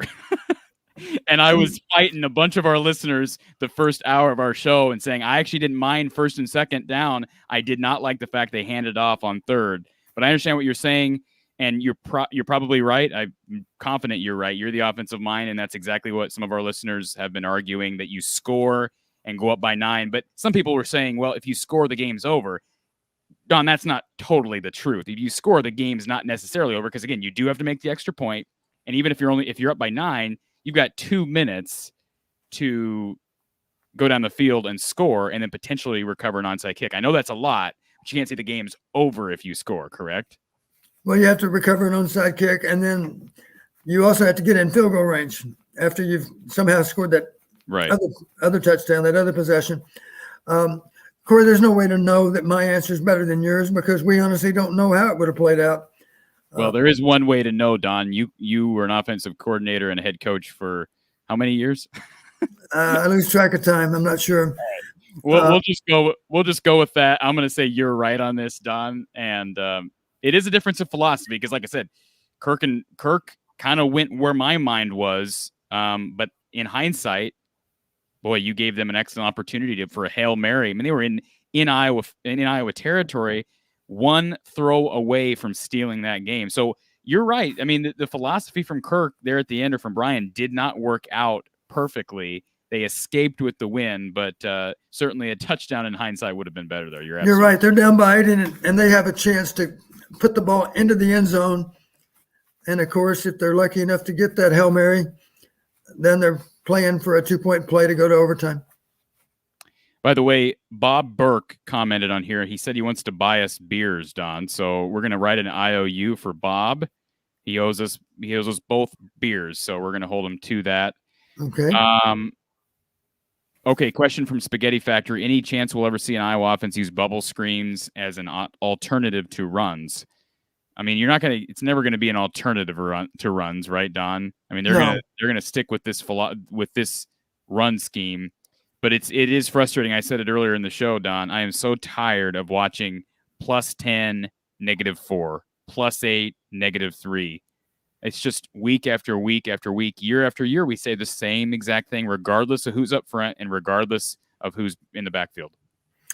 Yeah, it would be interesting to chart the entire season of outside zone. Seems like in general it's an outside zone situation when we get tackled for -2, -3, -4. And the simple question, I know I made a comment during the game, is as Tyler put on his brakes one more time, I said, just press the edge, just continue to march and don't give up on the play. We're going to see Illinois do that next week. They don't give up on it nearly as quickly. Number 2 is a good back for Illinois, and he ripped Minnesota just a week ago by pressing on. Don't quit. Don't give up quite so quickly on the play. You might argue that he's the beneficiary of a little better run blocking than Tyler is, but at least I think at that point it's not going to be -3. It might be no gain, but let's face it, no gain's better than -3. Here's the ripping beginning, Don. People implying that you burned me on that last opinion, and I think they're right. Question here from Brian. He says, what do you think about the play action fake quarterback rollout run to the end zone down on the goal line, Chuck Long style? It wouldn't be a bad call. Absolutely. You could get in a tight formation and you could fake inside and run a naked, as we call it. And you could have a lone receiver out. That'd be one of the tight ends. And the beauty of that, it's a run pass option. There's actually 3 things that are going to happen on that play. in many cases, the tight end's wide open. You throw him the ball for the touchdown to make it a 2-score game. If he's covered, of course, you simply present yourself as a threat to throw it, which means they're not going to commit to you as a runner until it's too late. Because after all, you took the snap on the 3-yard line. And at that point, of course, you have a great chance to get into the end zone. What you don't want to do is run out of bounds with the ball. Of course, you want to get tackled inbounds if you're going to be tackled. But in many cases, when you're out in space, of course, you can put your outside foot in the ground and plant it and then redirect back inside and then slip that first tackler maybe. And worst case scenario, of course, is you burned a little bit of time as you ran that play. So I like that as a call. It's a good call. And there's only one thing that might happen. Maybe they'll be playing for it, but how many times did we run naked on the goal line? When's the last time you saw us run that play? I think it's been rare. I don't recall the last time we did it, to be honest with you. Minnesota did last week against Illinois and scored. Yeah. It was 4th down. They did it. Yeah, they did. I don't think they had a receiver out. I think that was a true naked where he simply kept it and ran for the pylon, and he got there. You're right. And I'll just say this, part of the reason why my thinking on that was let's sneak the ball, and I see Ray Owen says 2 QB sneaks is ridiculous. I really don't have any confidence in Iowa's run game right now, Don. So, right. I do worry, and maybe that's the loser's mentality, but I do worry about throwing the ball there. First of all, because I don't think Brian will do that, even though I'd like to see him do it. And second of all, just given the situation, you don't want to risk a turnover. But that's probably the loser's mentality, and that's the uber conservative mentality that I think a lot of fans are frustrated with this administration. Right. The beauty of naked, as we talked about, the beauty of naked, if he's open, you can almost shot put the ball to him. 'Cause there's no chance for an interception because he's wide open. There's nobody in the same zip code. So if he's wide open, you throw in the ball. If he's not, again, you press the line of scrimmage. You've got the ball up as if you might throw it, because let's face it, a defender near the goal line doesn't know what's happening deeper in the end zone. So he has to play the possibility that you're going to throw it. And of course, he's got a chance to knock it down. At that point, you have a chance to score on the play if you present the possibility of a throw. I appreciate this compliment from David. I don't think anybody's giving up on Petrus. Maybe some fans are.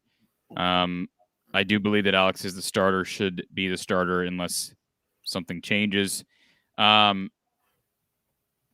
Roger says, I wonder if they played the hokey pokey. They did the hokey pokey at the end of the game today. Did they, Don, you think? I don't know for sure that the players even understand the tradition of the hokey pokey.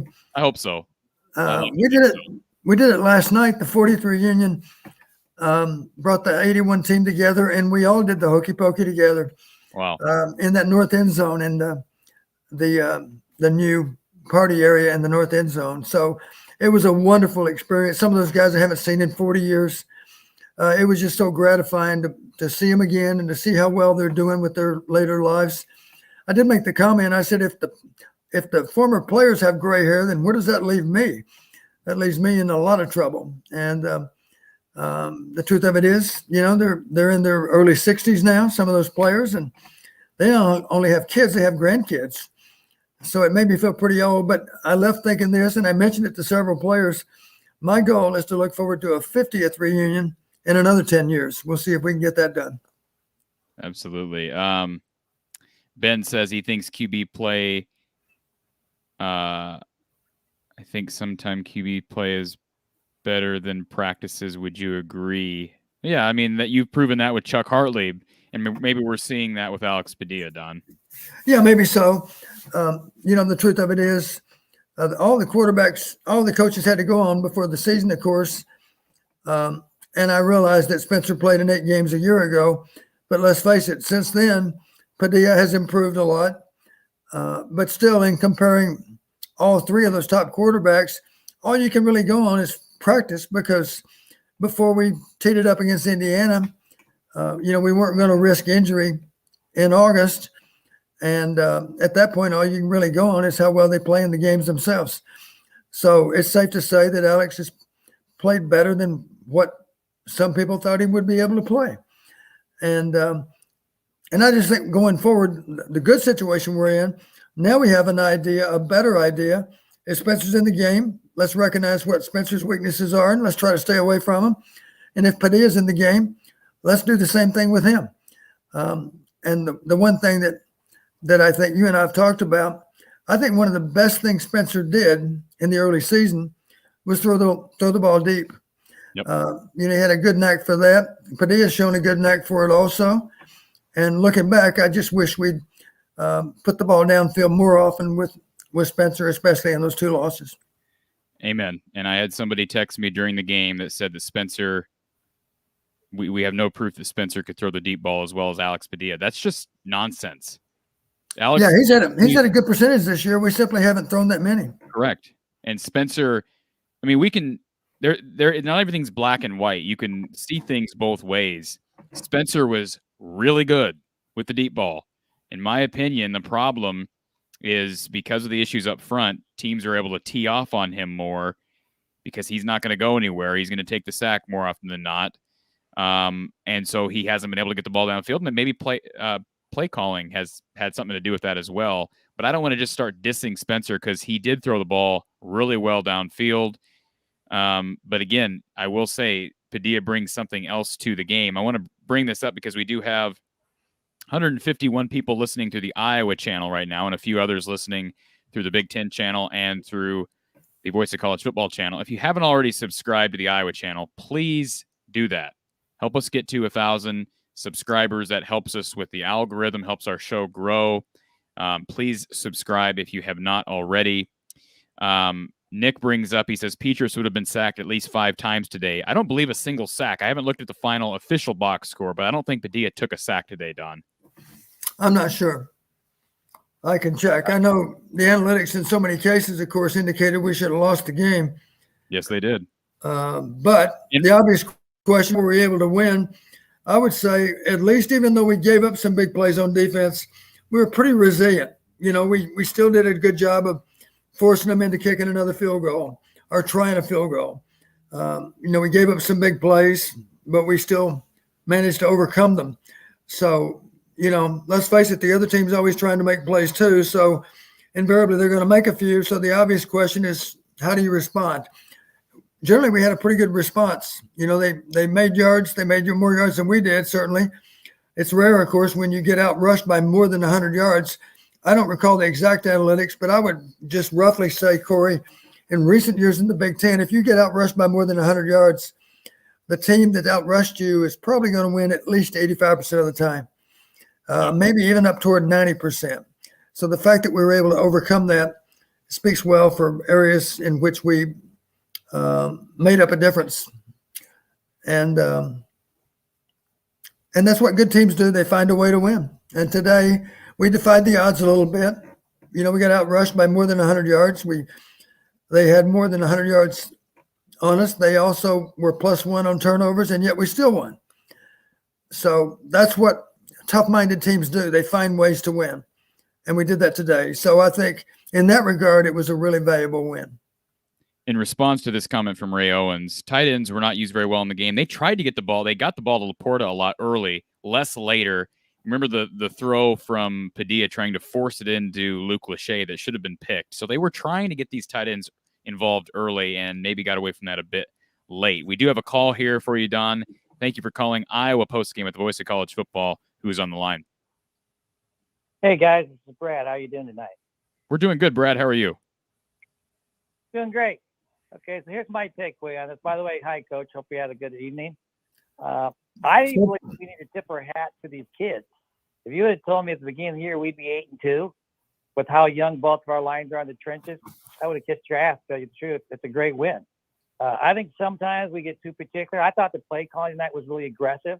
They went for a long pass in the series before or whatever the hell they did those last 4 calls. But the other thing is the tight ends, I don't care because our wide receivers right now have to be giddy. This kid hits the wide receivers in less than 3 seconds. The ball's out of his hand. He's got great perception. He sees the field really well. He can scramble, and he can throw on the run. So I'm really pleased with what I saw. It kind of reminds me we had Tavian Banks and Tim Dwight. Hayden Fry used to joke about maybe we don't need 10 minutes to score. He didn't care how quick we scored. We just scored. And this is the first time I can remember probably in 2 years where we threw 3 deep balls that went all the way. So I actually see it as a positive. Their confidence is getting better. I think with Padilla in there, the offensive line has more confidence. They realize all they got to do is hold their guy for 2 seconds or 3 seconds and they can get the ball off. That's a huge difference mentally in your head if you're an offensive lineman. Anyway, I'll shut up. Let's what you guys say, and thanks for taking my call. Thanks, Brad. Appreciate the call. Don, any response to Brad's comment? Not really. I will verify what you mentioned. We were not sacked all day. They were sacked twice for 22 yards, and of course, they came at a good time there at the end of the game when we really needed them in the worst way. Yeah, and there is no question that what Alex Padilla is doing is a difference maker offensively. There were still a lot of drops in this game, and maybe not as many as there were against Northwestern. But Don, we've talked about up until this point, we've defended the coaches and Iowa's quarterbacks going to Keegan Johnson more, and certainly the tremendous play breaking a couple tackles behind the line of scrimmage and then scoring was huge tonight. But Keegan's gotten into a habit these last couple of games of dropping some passes. That's become a little bit of a bugaboo for him. Your thoughts on Keegan's performance? Obviously, he was spectacular at one point, but not spectacular at others. Yeah, he's looking for consistency, of course. He wants to play a perfect game, too. That's hard to do.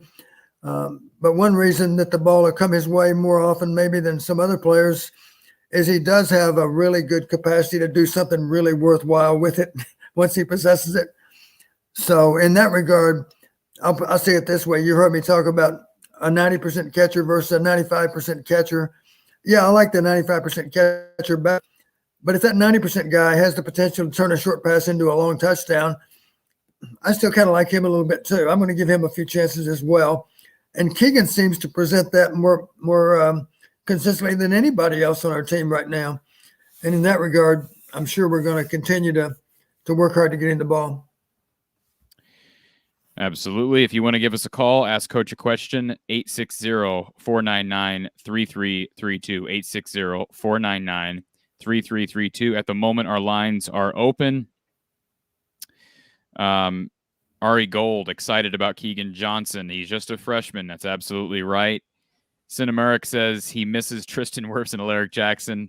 Yeah, who knows what if they had those bookends on this line, what the line would look like, because I think they're struggling more on the outside still than the inside. Although, is it Alex Padilla, his ability or at least threat to run, or is it Jack Plum playing better than Mason Richmond? The line blocked better today, Don, at least in pass pro. Yeah, it seemed like it. I don't recall too many guys being in our backfield early in the process of the play, and in that regard, Padilla looked pretty comfortable back there. I do like what Padilla does on nakeds. He's a threat to run the ball, even though he hasn't really run much yet. He hasn't had any reason to run because he's been able to find receivers that are open down the field, and he's proven already on those nakeds when he's rolling out, he does on the field. He's looking down the field. He's looking for an over route. He's looking for a deep comeback on the play side where he's rolling to, or possibly an over the defense throw like you saw today. And even though he didn't connect on that play, that kind of play will give any defensive back coach some shivers, because certainly we had a chance to hit a home run there too. It was a difficult chance, and number 10 couldn't quite handle it, but in a lot of cases he will make that play. Interesting comment here from Josh Patterson. He's bringing up the situation we talked about with delaying the game. He says that the Patriots did the exact same thing. You take the delay and then you false start on purpose, burns more clock. Your thoughts on that, Don? Well, some people would argue that's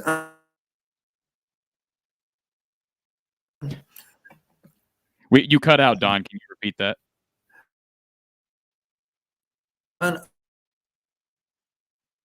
Man, somebody doesn't want Don to get this out. He's having some internet. Did you lose me again? Am I back? I can hear you, Don, but your signal is struggling at the moment. Gotcha. Okay. You want to try again? Well, we will have to wait for Don as we try to get him back. Let's take our next call. Thank you for calling Iowa Postgame at the Voice of College Football. Who's on the line? This is Ray. Hey, Ray. How are you? Good, guys. How you doing? Doing all right. I think we've got Don back. He's having some internet issues, but we're doing okay. Floyd of Rosedale wins, always a good thing. Absolutely, and it was a good win tonight. I will say, as I mentioned earlier, and as I texted to you guys, that I think the offense just looks extremely different with Padilla, and I think a lot of that has to. I mean, I know there was callers talking about how the offensive line has improved, and there's no doubt that I don't think that they have not improved. But I think a big difference is Padilla is able to move the pocket, and by doing so, he's able to extend the plays and whatnot. So I think the offense just looks different with him in there. That's no slight on Petrus. He's a tough young man, but I just think going forward, the offense is in better hands under Padilla. It looks better under Padilla as far as I'm concerned. And I'm still perplexed by that the two QB sneak hauls down at the goal line. I think when you have that opportunity, you need to hammer the nail home and end it if you're able to. And I think I don't know. We've talked about this 1,000 times as Hawkeye fans that Kirk is just too conservative, and I don't know. I was just perplexed by all that. And lastly, I want to say, Coach, I've been watching you since I was probably 10, 11 years old. So it's a great honor to talk to you and see you on this show. So thanks a lot, guys, and I'll get off here and let you respond. Thanks, you. Ray. I'm hoping Ray's only in his 20s now, but it sounds like he might be a little older than that. Anything to respond to that, Don? You know, just thinking about that 1st and goal there at the end of the game, you mentioned a naked. Naked's a good call. Another call that would be a good call is some kind of pop pass, you know, where it appears you're running the ball up in the line, and now a tight end slips out late, a little bit like the one that Wisconsin ran against us. And now it's a safe throw toward the end line. So it's either a touchdown or you throw it away. And I'm okay. You know, 2nd and 3 is not much different than 2nd and 2.5. Right. So that's either one of those would be a good call on 1st down. I would suspect we would have hit on either one of them. Okay. And before we get to our next caller, Don, we didn't get your response to Josh's comment about taking the delay game and false starting on purpose. Yeah, I was trying to get my answer across, but I don't think it ever made it. You know, we always talk about the ethics of the game. If you're telling a player to intentionally false start, then you're really in violation of the rules of the game. You know, you're in violation from an ethical standpoint. You're actually officially, and the way I would look at it, officially you're cheating at that point. You know, because there is no. You're equating that to James Ferentz having his players, you know, take a dive. Or James, did I say James Ferentz? James Franklin. Sorry, James. Yeah, that was another unethical play. It was it appeared maybe that a Penn State guy went down because we picked up too many yards. It did appear that way more than once. It definitely appeared that way. All right, thank you for calling Iowa Postgame with the voice of college football. Who's on the line? Hey, this is Jonathan. Hey, Jonathan. Hey, I just wanted to say, I agree with what you're saying with the false start calls, but when it comes to Northwestern and how they play against us and they pull the fake injuries, I don't want to say it's fake per se, but it's crazy when they have an injury, you know, every other play. But You're it's kind of the Penn same State, thing. We're just kind of Penn State, not Northwestern, right? Yeah, Penn State, but Northwestern has done it to us in the past, for sure. But Penn State this season, when they did the same thing, it's kind of, you know, the same rule breaking where you can't say that they're not injured, but it's kind of suspect when we have all of that momentum going towards us. It's really suspect when they're out for one play. If they're right back into the next play, that right back in. And, you know, we were getting that guff, you know, when we played Penn State because the fans were booing, but the fans are just too smart to know that they'd be out for one play and then come right back in. Right. Yeah.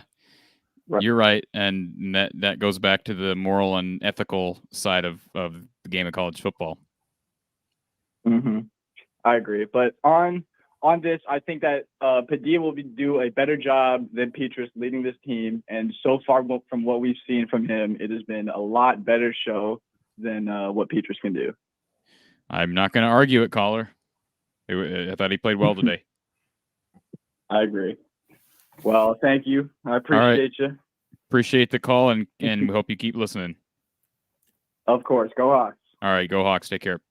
You know, Cory, you heard me talk in the past about quarterbacks having to process the situation that they're in on pass plays. Of course, you have a progression, one receiver to the next receiver to maybe a third or even fourth receiver. There's also this thing called a coverage sack that you're familiar with, and that's a quarterback that's simply holding the ball in the pocket for too long. The obvious explanation is, well, the receivers were covered, and that's why he was still holding the ball, and that's why the pass rush got to him. Some guys seem to process a little bit quicker than others. The ones that process quicker likely would have fewer coverage sacks. And it appears that maybe Padilla processes just a little bit faster than Spencer, and that might be the difference in being sacked and not being sacked sometimes. Absolutely. John asks, is there a reason we haven't tried any screens to get Goodson beyond the first line of defense? I don't know why that hasn't been more a part of the game plan. It seems like we've been running some screens here and there, but almost as many to Gavin Williams as Tyler Goodson. Your thoughts on the screen game, Don?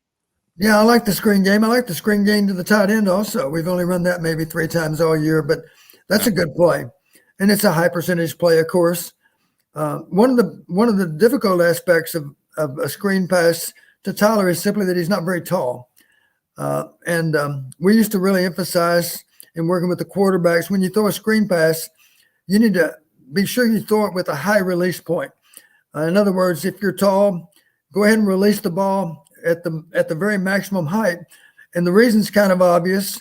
Rather than having to release it from a lower height where it has to go up and over a defender, and invariably there's a defender you have to clear, then if you release it at a higher release point, of course, it has less time of flight. It gets in the hands of that receiver quicker, and it's easier for him to field it.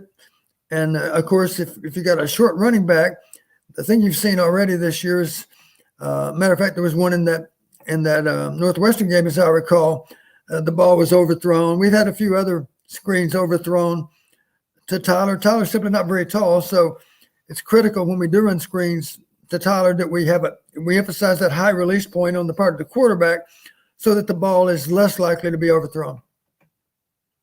And that makes sense. We really haven't, you mentioned the tight ends. The screen game really hasn't been a part for anybody. It's not like they're running a ton for Gavin or for Ivory Kelly Martin. No, it's not a big part of our offense. And in defense of the play calling, maybe the coaches simply feel we're not very good at getting our linemen out on screen passes. The reality, as I recall, is I know the screens to the tight end have been good. I think the screens to the backs have been okay too. I'd like to see more of them because I think as a whole, they've been fairly successful plays. I would agree with that. We do have another caller here, Don. Thank you for calling Iowa Postgame with the voice of college football. Who's on the line? Hi, guys. This is actually Yakov 22. Hey, Yakov 22. How are you tonight? I'm doing well, thank God. First of all, I'm enjoying your post-game show. I think it's the best post-game show on the internet. Appreciate that. And yes, well, actually, I wanted to ask the coach a question or two. The first one is just about I guess you say football in general, not necessarily. Well, I guess it's also about Iowa. But Coach, I was wondering when you played, how many hits a game on average do you think would nowadays be considered targeting? Oh, that's a good question. I don't know, maybe 10 or 12 in a normal game. Quite a few. No doubt about it. Yeah, I thought you were going to say, yeah. I think as a minimum, there'd be 10 or 12 a game. Were you guys taught that it's best to hit the guy high back in those days? Well, we were simply taught, we were never taught to hit him with the crown of your helmet, because that's how, frankly, you might have more defensive players injured when they're hitting with the crown of their helmet than you would offense. You certainly hit their neck. Yeah. So we were always taught you hit with your shoulder pads, you hit with your face mask, you hit with your eyes up. And of course, your neck muscles have to be, we really work hard to strengthen neck muscles so that that's never an issue. Of course, we always did talk about bowing our necks and being able to, to put your face mask on that player. And of course, sometimes there was some helmet-to-helmet hit, no doubt about it. But at least it wasn't with the crown of your helmet, because that's when you were more likely to suffer a neck injury. We always talk, hit with your eyes up. Hit with your eyes up all the time. Oh, okay. Well, that's good insight there.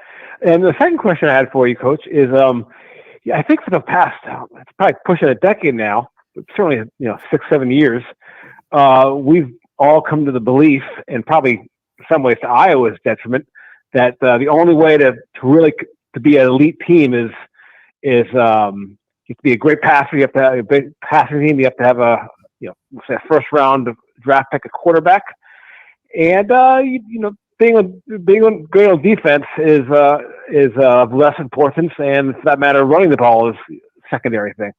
But we're seeing now, I'm actually seeing a real path for, generally speaking, how Iowa's played over the years. I know that a lot of fans disagree with this. A lot of Iowa fans disagree, but now we see, in my opinion, the best team in the country. Georgia does not have a dynamic passer. They don't really have certainly don't have a outstanding passing game. The best is an average passing game, but they're winning with great defense, and they're winning with running the football. And this is maybe next year we'll go back to, you got to be a great passing team. But right now we're seeing there is a blueprint to be a national title contender with playing great defense, running the ball, and passing it on press and play action, timely passes here and there. And I was just wondering if you noticed that yourself and had any comments on that. Well, I think you're right, especially looking at the Big Ten. Last year the number one parameter to win the Big Ten was turnover margin. It was 88% win if you won on turnovers. That one parameter produced a winner 35 out of 40 games, and there were 10 ties. The number two parameter was rushing yardage. If you ran the ball effectively, I believe it was 82%, as I recall, you won more than 4 out of 5 games. If you had any kind of edge in rushing yardage, if you had a 100-yard edge, it was considerably higher. I think there might have been one exception a year ago where a team had a 100-yard edge in running the football and lost the game. And, of course, that happened today to Minnesota. So thank God for our passing game. Thank God for the big plays that were associated with our passing game, because they had everything to do with us being a win. Okay. Well, yeah, great answer, Coach. Cory, great show, and I'm glad you appreciate you guys taking my call. Appreciate all the great insights there, and I'm looking forward to hearing the rest of the show. Thanks, Jakob22. We always appreciate the calls. Have a great night. I want to just post something up here. We can continue our conversation in a moment, Don. Let me just throw this up here. And I want your initial reaction, Don. Okay. Wow. What's the reaction to that, Don? You think I would just have one bit of advice for Sarkisian. The honeymoon is officially over. He's done. He's done. If they lose to Kansas, he's done. I mean, isn't that amazing? I saw the first 2 scores when I got home. They had a lengthy drive for the maybe I think it was on the opening series, maybe first possession for a touchdown. Then they got a turnover and had a short field, and then it was 14-0, and I didn't realize it had progressed to 35-14. So you can bet there are a lot of Texas fans that are on suicide watch at this very moment. What a terrible throw, terrible start for Kansas or for Texas, and certainly they've struggled. They got destroyed by Iowa State, and we'll talk about Iowa State here in a moment. Brian asked the question: was the play calling aggressive, or was it the QB being aggressive? That's an interesting question, because you look at this game plan, you say, well, we threw the ball downfield. Is that because Alex threw the ball downfield, or was it because the coaches called a better game than when Spencer was the quarterback? Don, what do you think? It is because we called a more aggressive game. That's what I thought. Those plays were designed to go down the field, and Alex was happy to oblige him. Those plays were designed to try to create a big play. And as I mentioned earlier, Coach Fry would have been smiling the entire game, because it looked like it looked like Iowa offense back in the 80s in my mind. It really did. You know, we were trying to win. We were taking shots.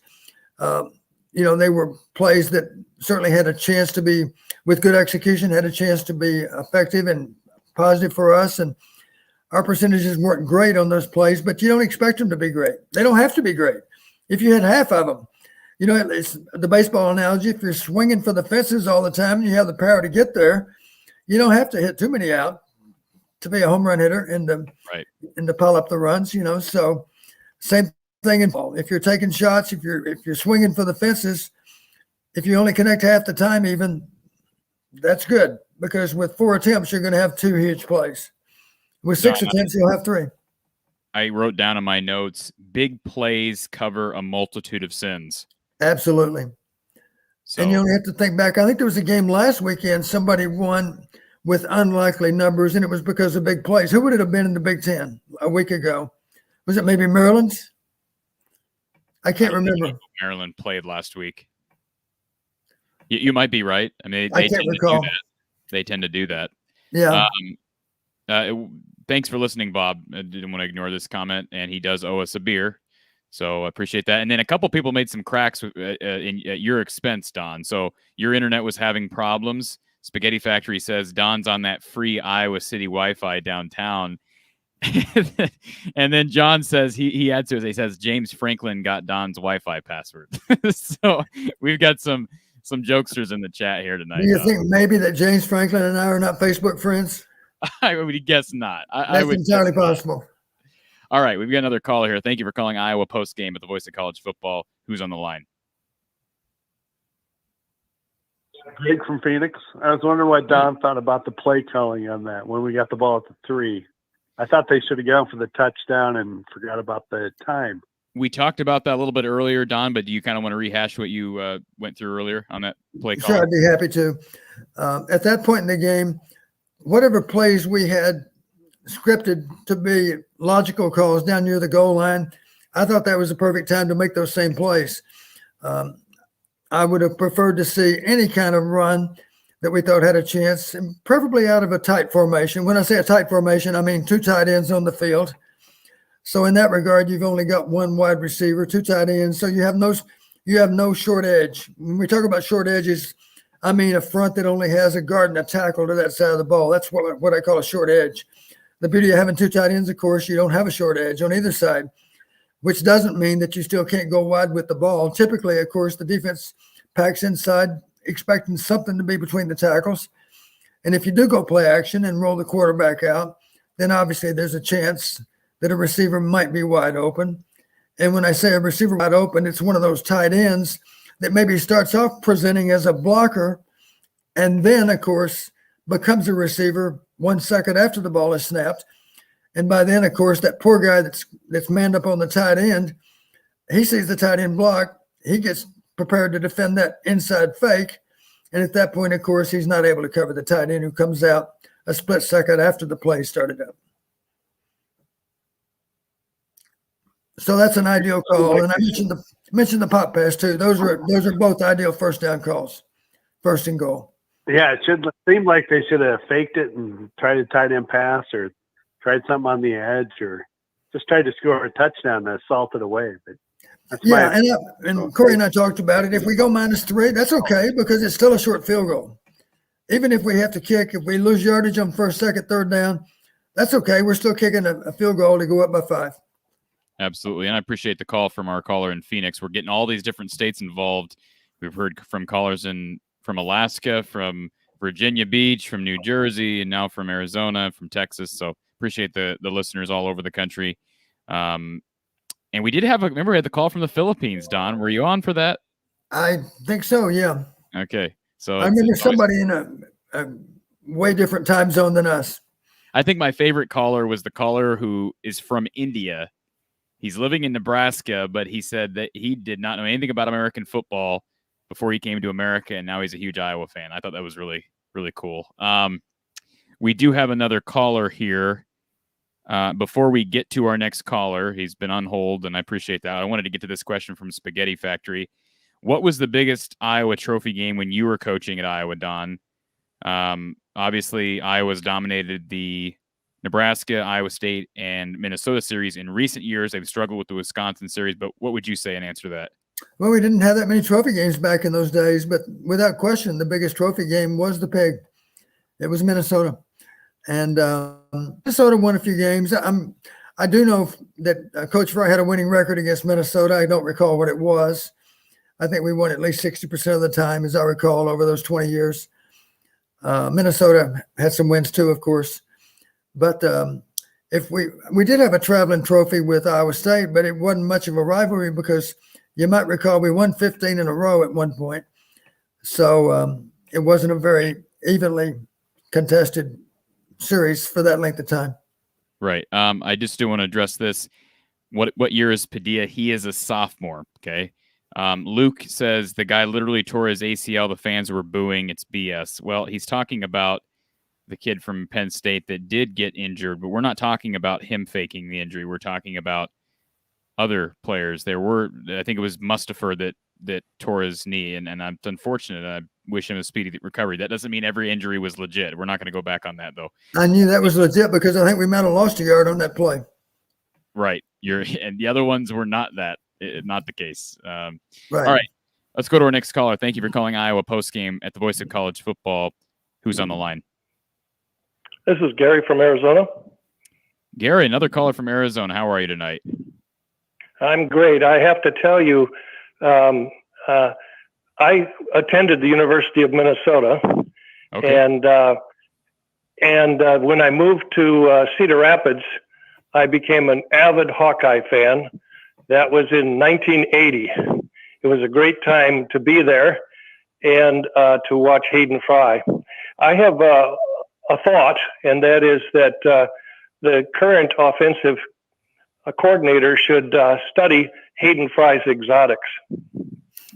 I think Don might agree with you on that, Don. You're exactly right. You said Gary, is that your first name? Yes. Yeah, Gary, you're exactly right. We called them exotics, trick plays, and we had trick plays for every game. And it didn't mean we were necessarily going to call one, but in general, I think we did call one. And the amazing thing about them is they almost always worked. So trick plays are fun for the players to practice.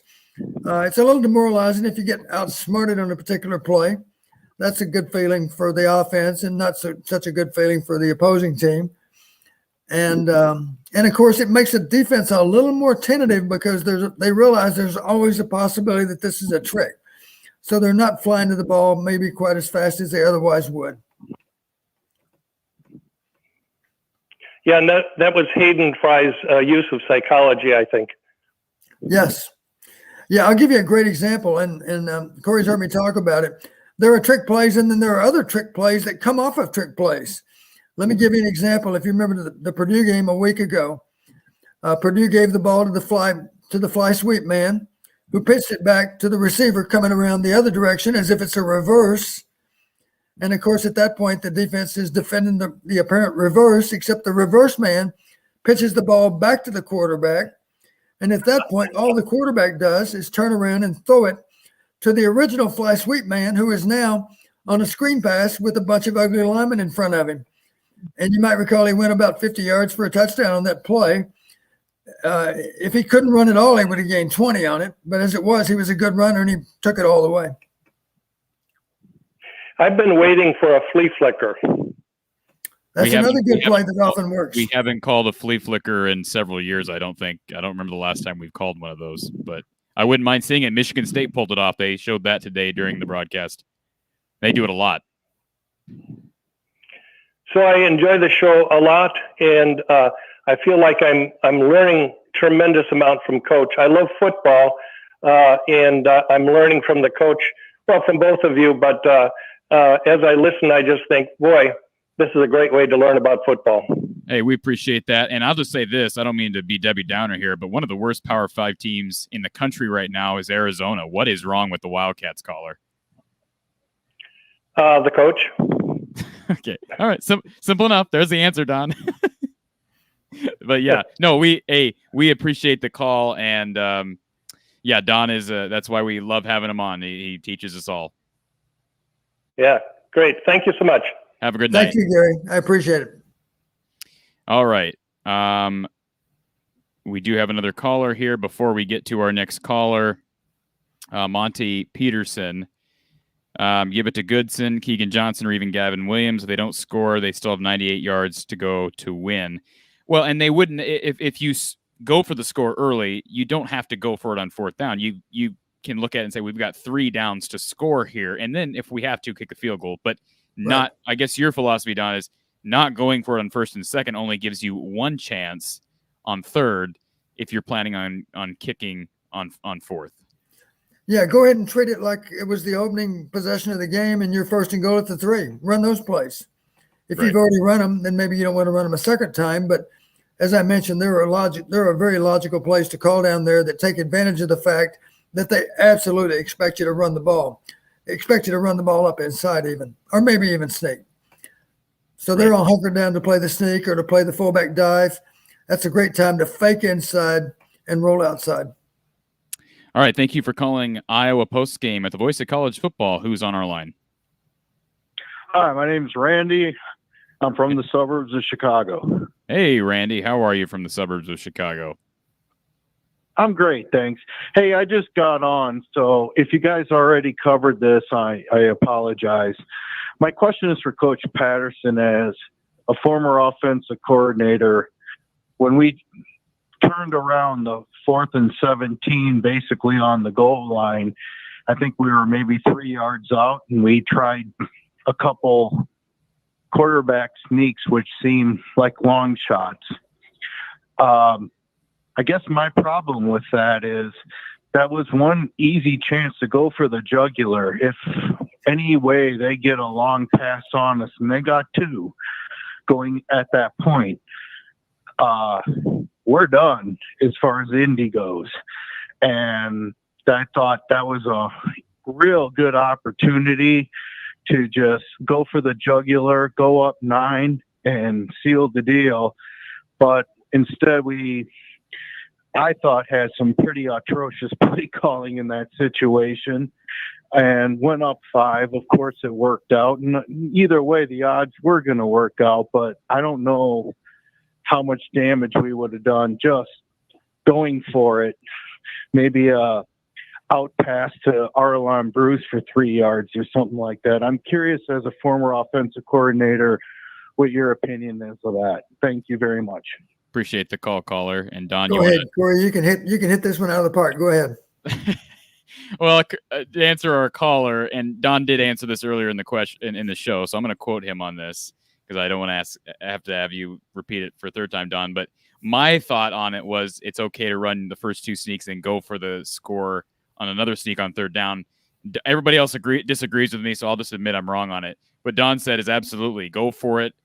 Try to get up by 9 early in the series. Don, am I explaining that correctly? Just go, like he said, for the jugular. That might be a little bit morbid, but yeah. Don, is that how you describe it? I want to be sure, Cory. I want to be sure you understand nothing to do with what might have been said before I got on the air, because I had no idea that this was a big discussion. You end up. You're cutting out a little bit, Don, but no, I just had a lot of people disagreeing with me, which is fine. I'm glad you set me straight on this because, like I said, I usually, you know me, I'm pretty honest. If I don't agree with something Kirk or Brian does, I'm not afraid to say it. And I did not have a problem with those first 2 QB sneaks, but you're enlightening me on probably the facts better than I would have been able to construe those.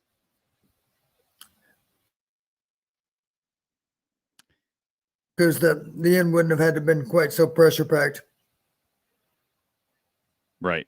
Absolutely. All right. Let's go to our next caller. Thank you for calling Iowa. It's the Voice of College Football. Hey. Who's on the line? Hey, Chris and Coach, this is Rob Owens, Ray Owens' brother.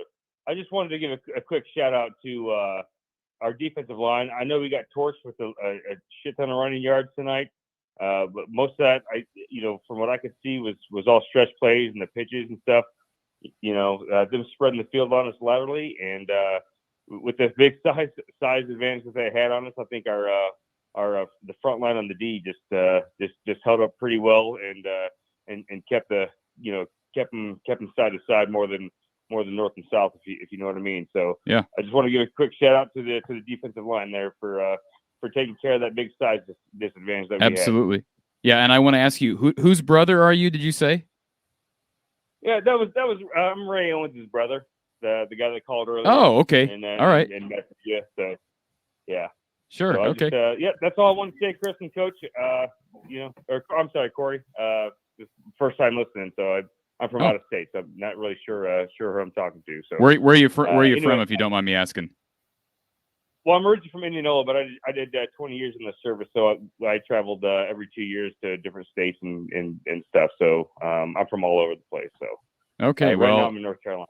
But all right. Well, we appreciate you listening, and thanks for the call. Yeah, thanks a lot, guys. All right, have a good night. All right. We do have one more call here waiting before we get to our caller. Mike Worthington asks, which team has the best chance to knock off Wisconsin, Minnesota, or Nebraska? I don't think either are going to knock off Wisconsin. I hope I'm wrong, Don.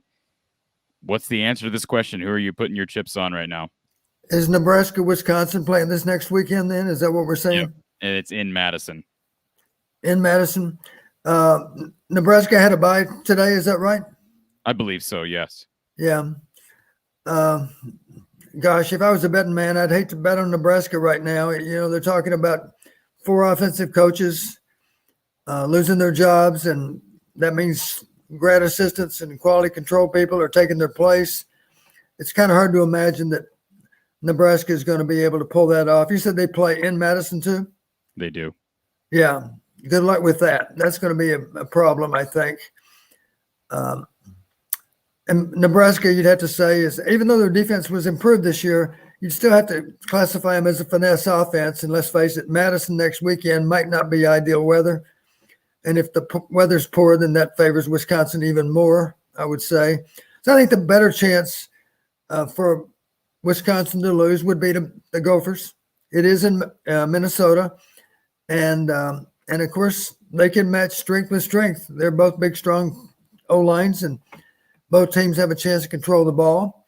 And certainly the Gophers are capable of pulling off the upset. Right now, put a gun to my head, I'd bet on the Badgers in that game too. Who's going to win time of possession in that game, Don? Wow.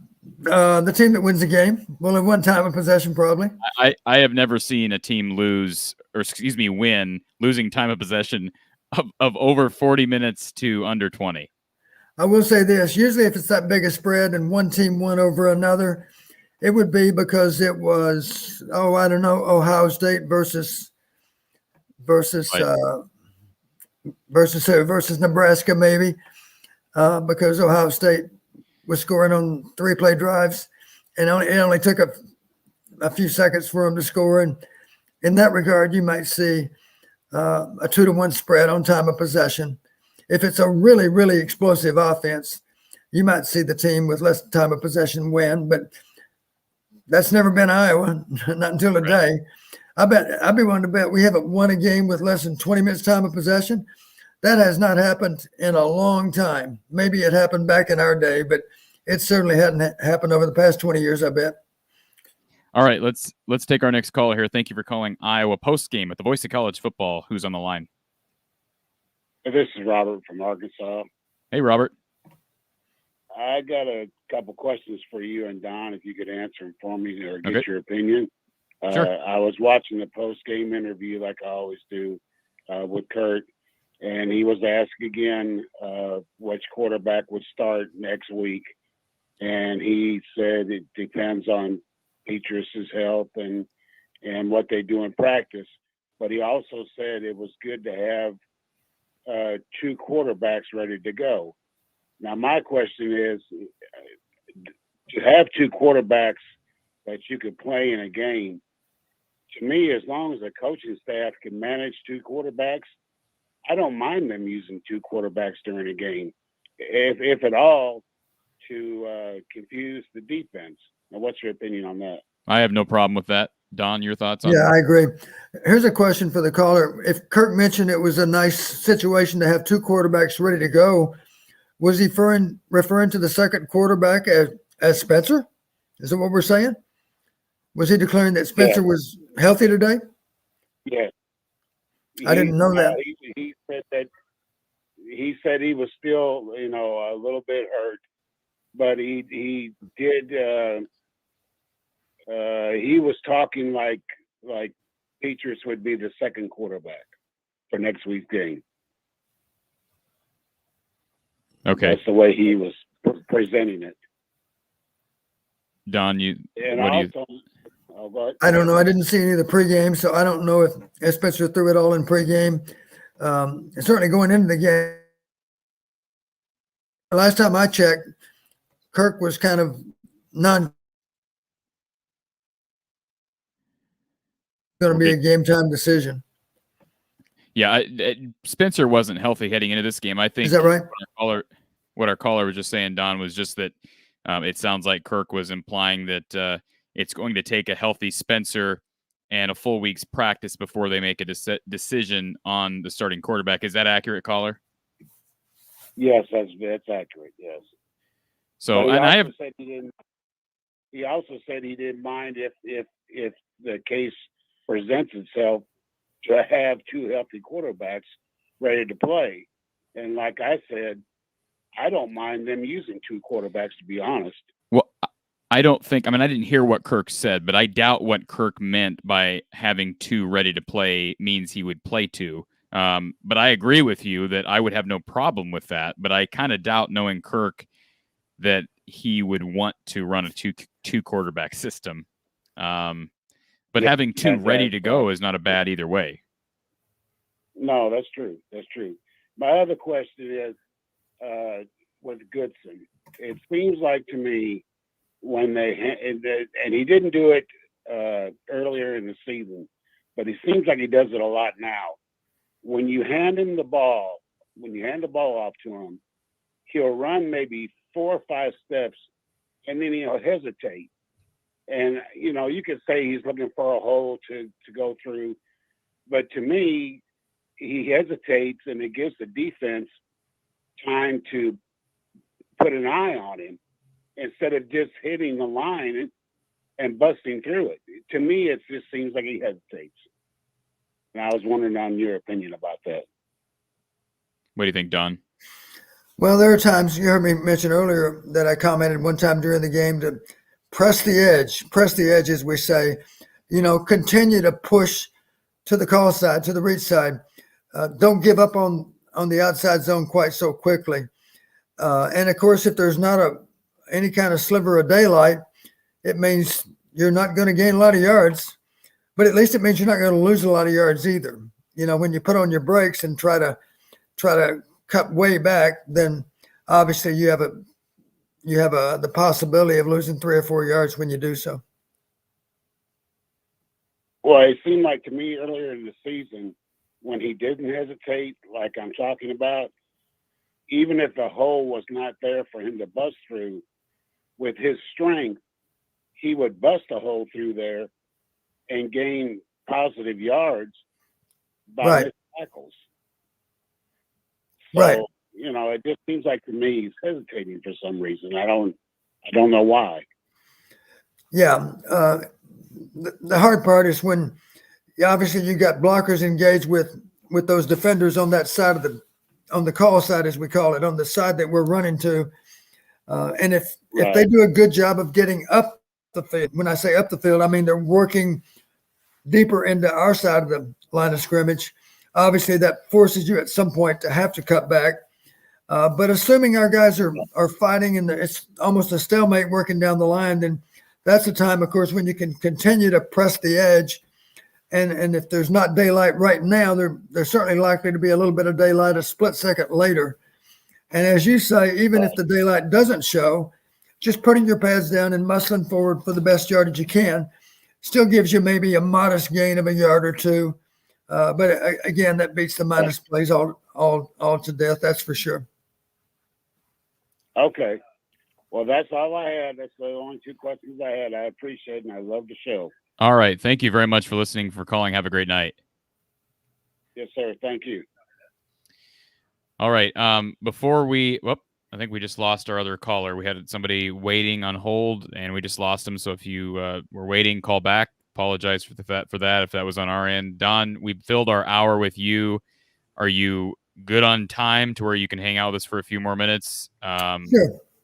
Okay, I know you're riding solo this weekend, but yeah, I know my wife's out of town, so, and I don't even have the grand dog anymore. Dropped the grand dog off too, so I'm here all by myself. Fancy free. Yep, I don't even know if there's a good football game on. I do know this. I taped our game. I'll watch it again. And I did tape. What a waste of time. I did make the mistake of taping Ohio State and Purdue. Wow, a lot of offense in that game, but you're right. Boy, Purdue could not stop Ohio State for nothing. Yeah, I was offended by Purdue's defense. That was the most offense I saw. And yet we could only score 7 points against that defense. Yeah, well, we should have had Ohio State's game plan, I guess. Yikes.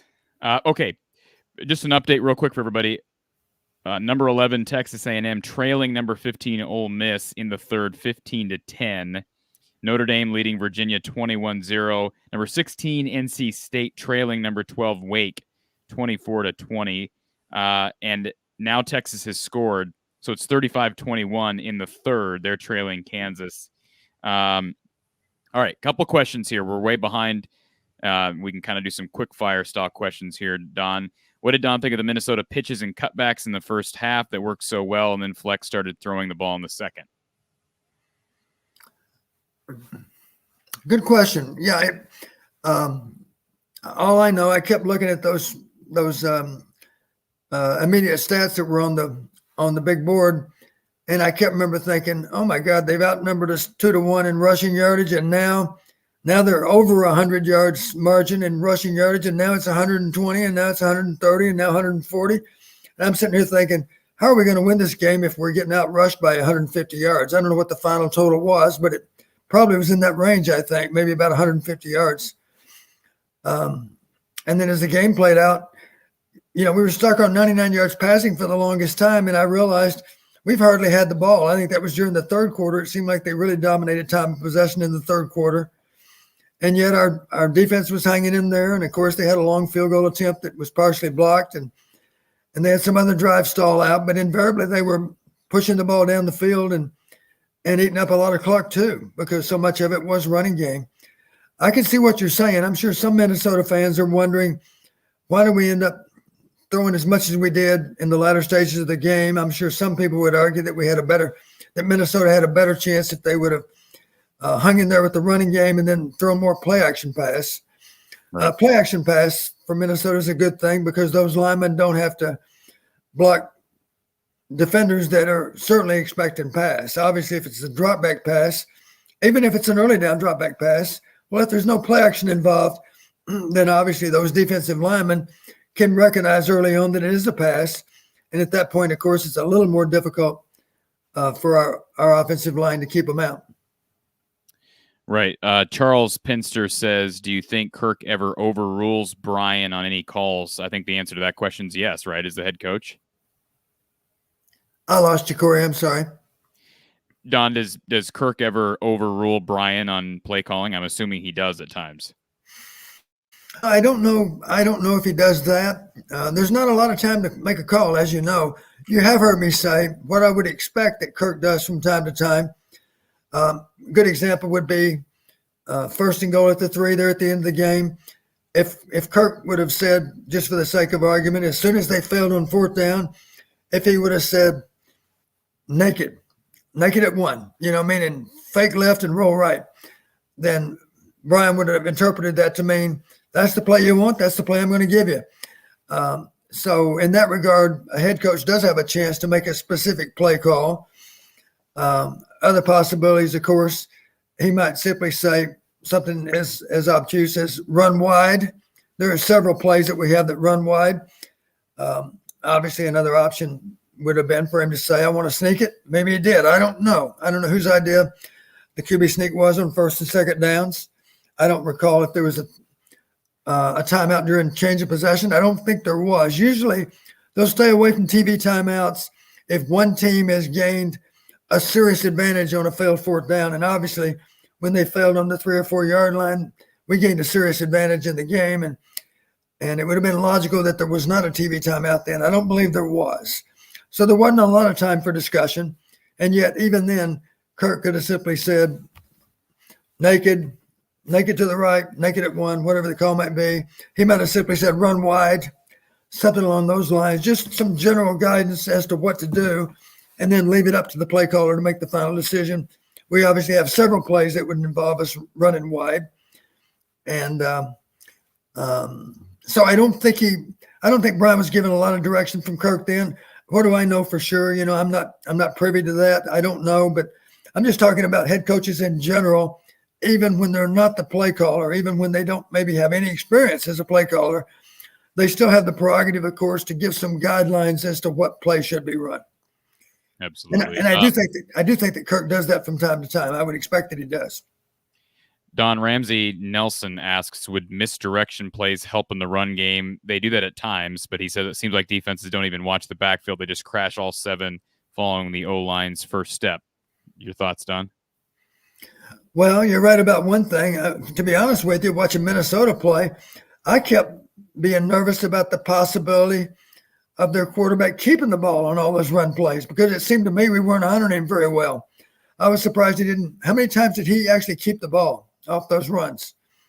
Did he? Well, did you say Morgan or the backup? I'm talking about more. 12's the backup. Is that right? Yes. Yeah, 12 played a lot today. I don't know how many snaps he had, but he played a lot. Of course, he's in there because he's the better runner, right? As I know it, or at least he's more. It's okay to risk him running the ball, maybe because he's a better runner, and secondly because he's not the starter. Obviously, they don't want to get Morgan hurt. So if the other guy's a little better runner, then obviously you might expect him to keep the ball more often than Morgan. I'm surprised he didn't keep it more because it looked to me, when you carry out those fakes, let's talk about full flow to the left and the quarterback's rolling to the opposite side. Well, first off, there's people in the box that should be very well aware of whether or not that defense is honoring that fake, that quarterback that's rolling away from the play. And obviously beyond that, the quarterback himself should be noticing how the defense is honoring that fake. And obviously one possibility is for the quarterback to come to the bench or simply signal to the bench, I want to keep the ball because they're not playing me anymore. They don't think I'm going to keep it. Honestly, as I saw the game, I was worried about the quarterback keeping it because I didn't know that we always did a great job of honoring that fake. Charles says, what are some more extensions of the run game Iowa could use to make us less predictable? I think he's talked about that a little bit. I wouldn't necessarily say the screen game to tight ends are an extension, but being less predictable. And, of course, we just addressed the misdirection. Mike Worthington says, let's say Bob Stutz puts a call into Spencer Rattler. We have a chance to land him via the portal. Does Kirk and Brian entertain that idea or stick with the current stable of QBs? Oh, well, you're getting into some real speculation here. Bob Stoops is going to help us get Spencer Rattler. I don't know that much about Spencer Rattler other than, of course, preseason, he was maybe the most logical of all candidates for the Heisman. How do you go from being a supposed Heisman finalist to not even being the starter? I guess it can happen in this day and age. Right. John asked, did Pottebaum play today? I'm not sure. Did you see him? Because Palisard got a lot of snaps. Was Pottebaum ever out there? Yeah, I don't know that I saw him out there. I'm not sure. Okay. Because as I mentioned, it was harder for me to watch the game today just because I had a lot of interruptions in the press box. But that's the price you pay for being in a contained area for the game. Cinemeric says, should Iowa go away from the QB sneak now that they have a shorter, lighter QB as opposed to Petrus Stanley? I don't think you got to go away from it, but you got to use it wisely, right, Don? And certainly Pottebaum being out doesn't help. Don't be so predictable with it, too. Obviously, here's a question. I think we did run the sneak today with motion, as I recall. But that's the kind of stuff, when you get into quality control, that's the kind of stuff that should be noticed. One of the things you have to do is you have to scout yourself. So the offense should know if we run change of strength motion, in other words, that's a motion man across the formation to change the strength of the receivers on the field. How often have we run a sneak out of that? If we ever run a sneak out of a double set change simply means maybe we trade the tight end from the left to the right, and then we run a motion man across. And typically you do that stuff to try to engineer some kind of edge for a pass. Well, obviously, if you do all that, and then you run a sneak, maybe you fool them with the sneak. I think we've run for sure the sneak behind some motion at times. We've done that. So we've used what we used to call window dressing. We've used that just to kind of give the defense something to think about. Maybe for a split second, they think it's some other play other than a sneak. So it is a good idea to dress up a sneak. And the other possibility is get into a spread formation and still sneak the ball. Obviously, it's a little more difficult for them to deploy to defend receivers on either side of the ball, left and right, maybe two left and two right, or maybe it's empty even, because we've talked about it'd be a little odd for the quarterback to take a direct snap if we're empty. That'd be a little bit odd. You wouldn't see that probably ever. But another possibility, of course, would be maybe in a 2-by-2 formation in terms of wideouts, or maybe 3-by-1. And when I say 3-by-1, I think the listeners understand what I'm saying. 3 receivers on one side, 1 on the other, and still a back in the backfield. A 2-by-2 or a 3-by-1 formation. Maybe when we scout ourselves, we realize we haven't snuck the ball a single time out of those kind of split formations. Well, why don't we consider doing that? Because obviously it's harder to get a heavy front if you have to deploy to defend a lot of receivers. Right. Eventtide says that Pottebaum did play, so that's interesting. I saw Palisade in there late, so hopefully Pottebaum's okay. Big Ol' Bass says, what's the coach's impression of Goodson? You talked about that a little bit earlier. Anything else to add on Tyler, Don? Well, there were times when he had a pretty good running lane inside. There were times when it looked like we were within an eyelash of breaking off a big run. So there were times when we had some good running lanes on inside plays even. Not talking about outside zone so much maybe as plays that were inside the tackles. Maybe, I don't know. I don't know enough about outside zone. I'm certainly not the expert that Kirk Ferentz is on outside zone because he's been doing it for years, and it wasn't a big part of any offense back in the 80s and 90s, as it has been since. So I'm not an expert, but it seems to me there are times when you simply continue to press the edge, and at least you eliminate some of those big minus plays if you do that. Brian Ulrich says that Ferentz did not present it as if Petrus was the number 2 next week. Sounded more like Petrus was going to start if healthy. Nick responds, he says, if Kirk or the staff even entertains Petrus as a starter next week, I'll lose respect for their football competence. Let's see. Let me make one comment. I would be disappointed and surprised if we declared on Tuesday that Spencer's the starter, simply because at the very least, I think we should evaluate both backs in preparation for next week's game, and we shouldn't have any final decisions. If we do that, based on the fact that Tuesday and Wednesday are the heavy work days, we should not have any kind of decision until after Wednesday's practice. Absolutely. Ari Gold says Petrus should be the new holder. Cinema Merrick says Ken O'Keefe works with Brian directly during the game, gives input recommendations on offensive play calling. Brian Ferentz said so in his interview with Chad Leistico. Spaghetti Factory, once Don Patterson is the offensive coordinator. That's a compliment to you, Don. I think I have too much gray hair for that. That job description does not involve a bunch of gray hair. One Bad Hawkeye says, go Hawkeyes, win or lose. I'm a Hawkeye for life. Positive comment. We appreciate that. Ari Gold says, we heart Don. And Spaghetti Factory found out that your wife and granddog are out of town, so he says a party at Don's. Oh boy, I might be a little bit short on booze here. I don't know if that's going to work. Okay, Kevin Downey, we're almost through these comments, I promised, Don. Then we're going to start to wrap this thing up. Why has Iowa abandoned the old RB 7 yards deep zone running scheme? I assume they still run same blocking scheme. It's a good question. We used to have a play that we simply called, and I think it would still be effective if you have a really good daylight runner at running back. And I think Tyler is a good daylight runner. We had a play called scoop draw, 43-47 scoop draw. It was a play that started off away from a tight end. The tight end was part of the blocking scheme. And the bottom line is you get the ball to the back with good depth in the backfield, and you simply let him run to daylight. And it's difficult it's a little bit like inside zone now, except maybe we got him the ball deeper in the backfield, I think. And there was a great capacity to cut it all the way back behind the tight end. So it could really hit anywhere across the front. You think back to a guy like Ronnie Harmon, Tavian Banks. Those guys were great daylight runners. They had such great vision. As a defense, you're hard-pressed to defend the play because whatever you do, you're going to be wrong because that back is able to literally hit from one side of the formation to the other. And it's difficult to know where the ball's going to break. Charles says Iowa just needs Wisconsin to get beat one more time. That's true. Purdue lost. So now all that needs to happen is Iowa needs to win out. Wisconsin needs to lose one more. Iowa goes to Indy. I'm still doubting, if Wisconsin will lose again, but that is very true. Kansas, by the way, scored. It's now 42-21. KU ahead. Let's see here. Anything else that One Bad Hawkeye says he thinks we're too predictable for our opponents. We've heard that before, no question. We need to come up with different plays.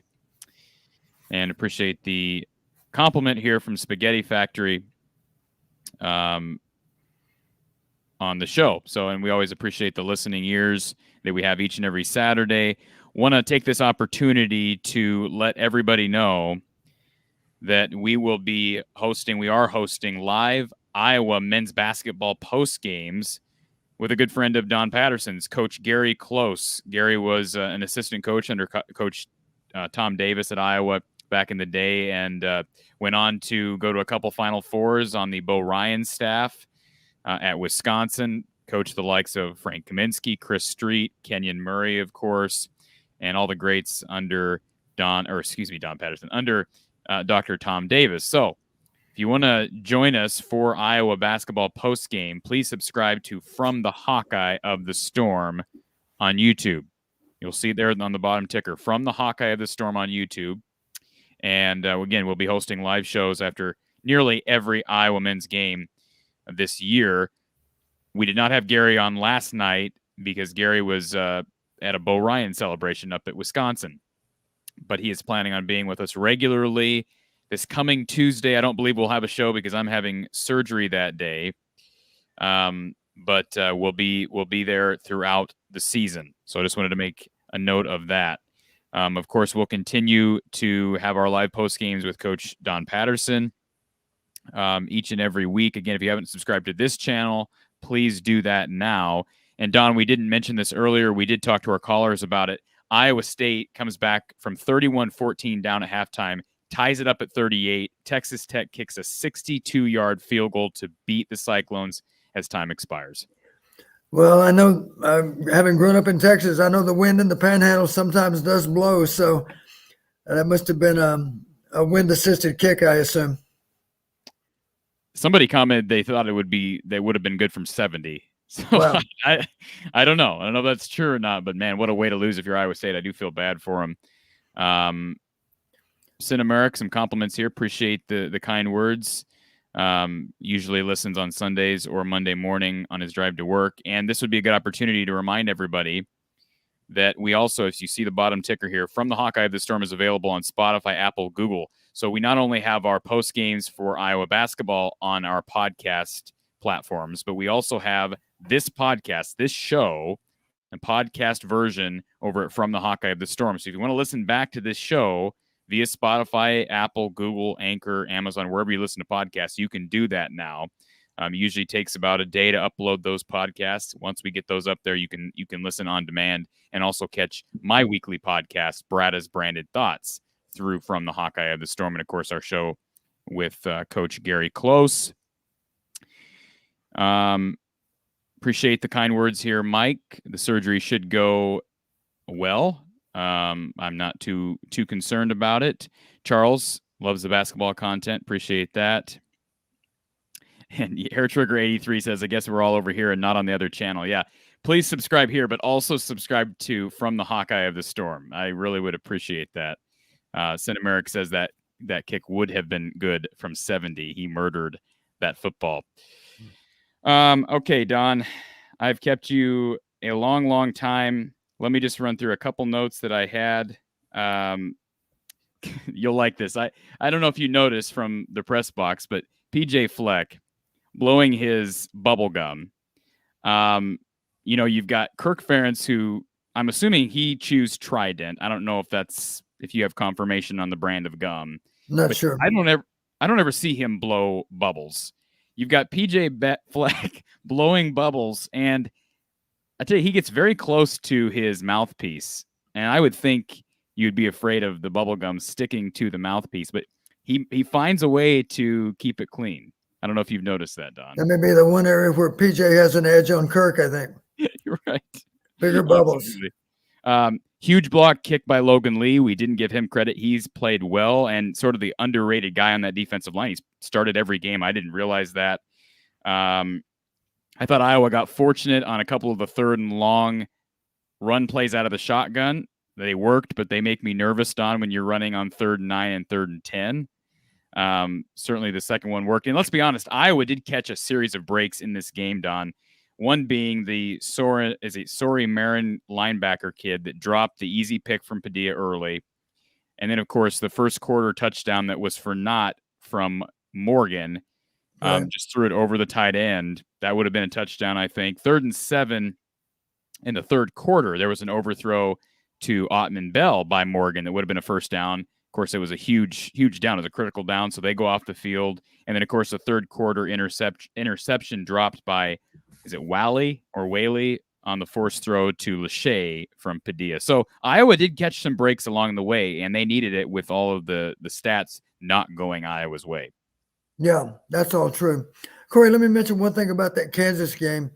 You're not aware of this, but the offensive coordinator for Kansas is one of my old coaches from Western Illinois. His name's Andy Kotelnicki.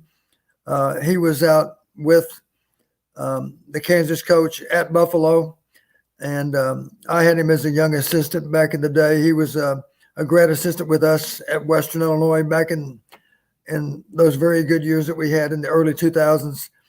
And I'm happy for Andy. I think he must be doing a pretty good job as a play caller, because I didn't know that KU could score 42 points on anyone. And let's remember, they nearly beat Oklahoma. You're right.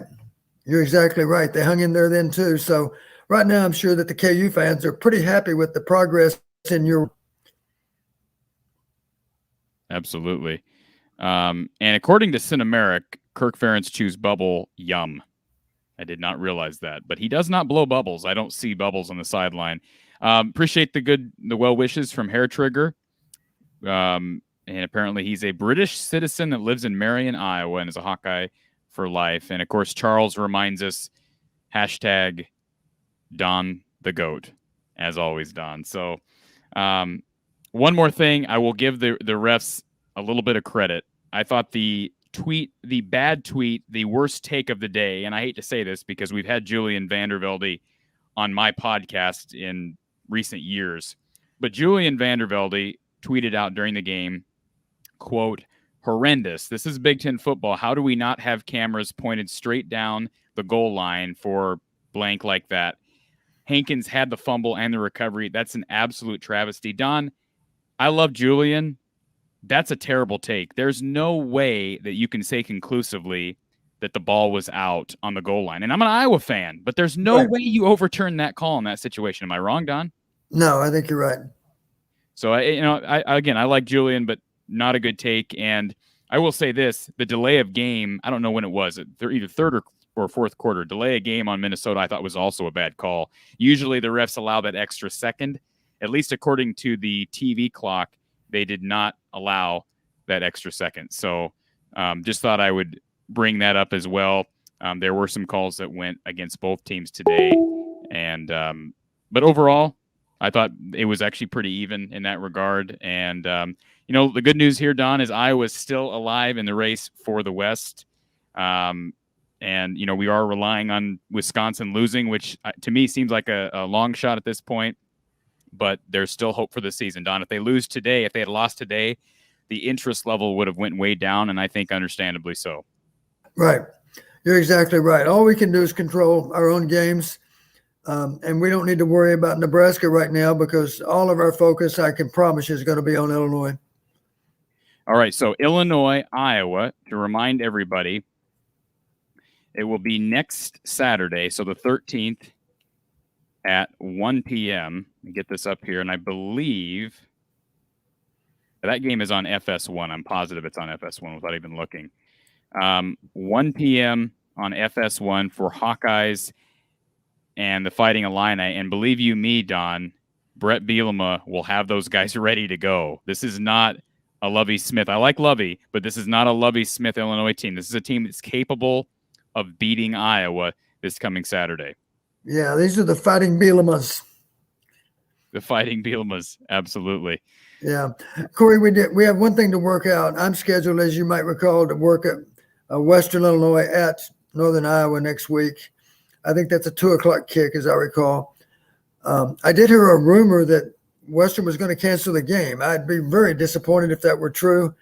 You might have heard, probably not, but Western has announced that their coach will be leaving after this year, which I hate to see happen because I think he's a good man and has done a good job.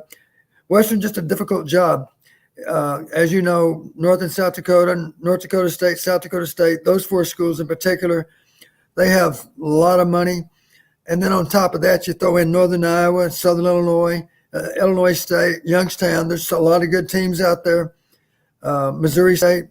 So it's a challenge to win in that league. It's been the best 1AA conference now for 30 years.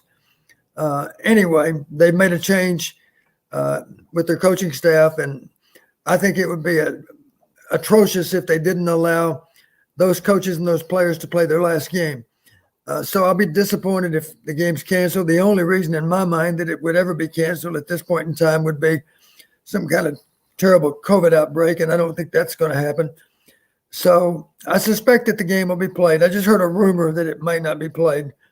And, of course, as soon as I know that that's the case, I'll let you know. But in the meantime, of course, we got an issue about what time to do a show. So we can talk about it later if you want to decide later.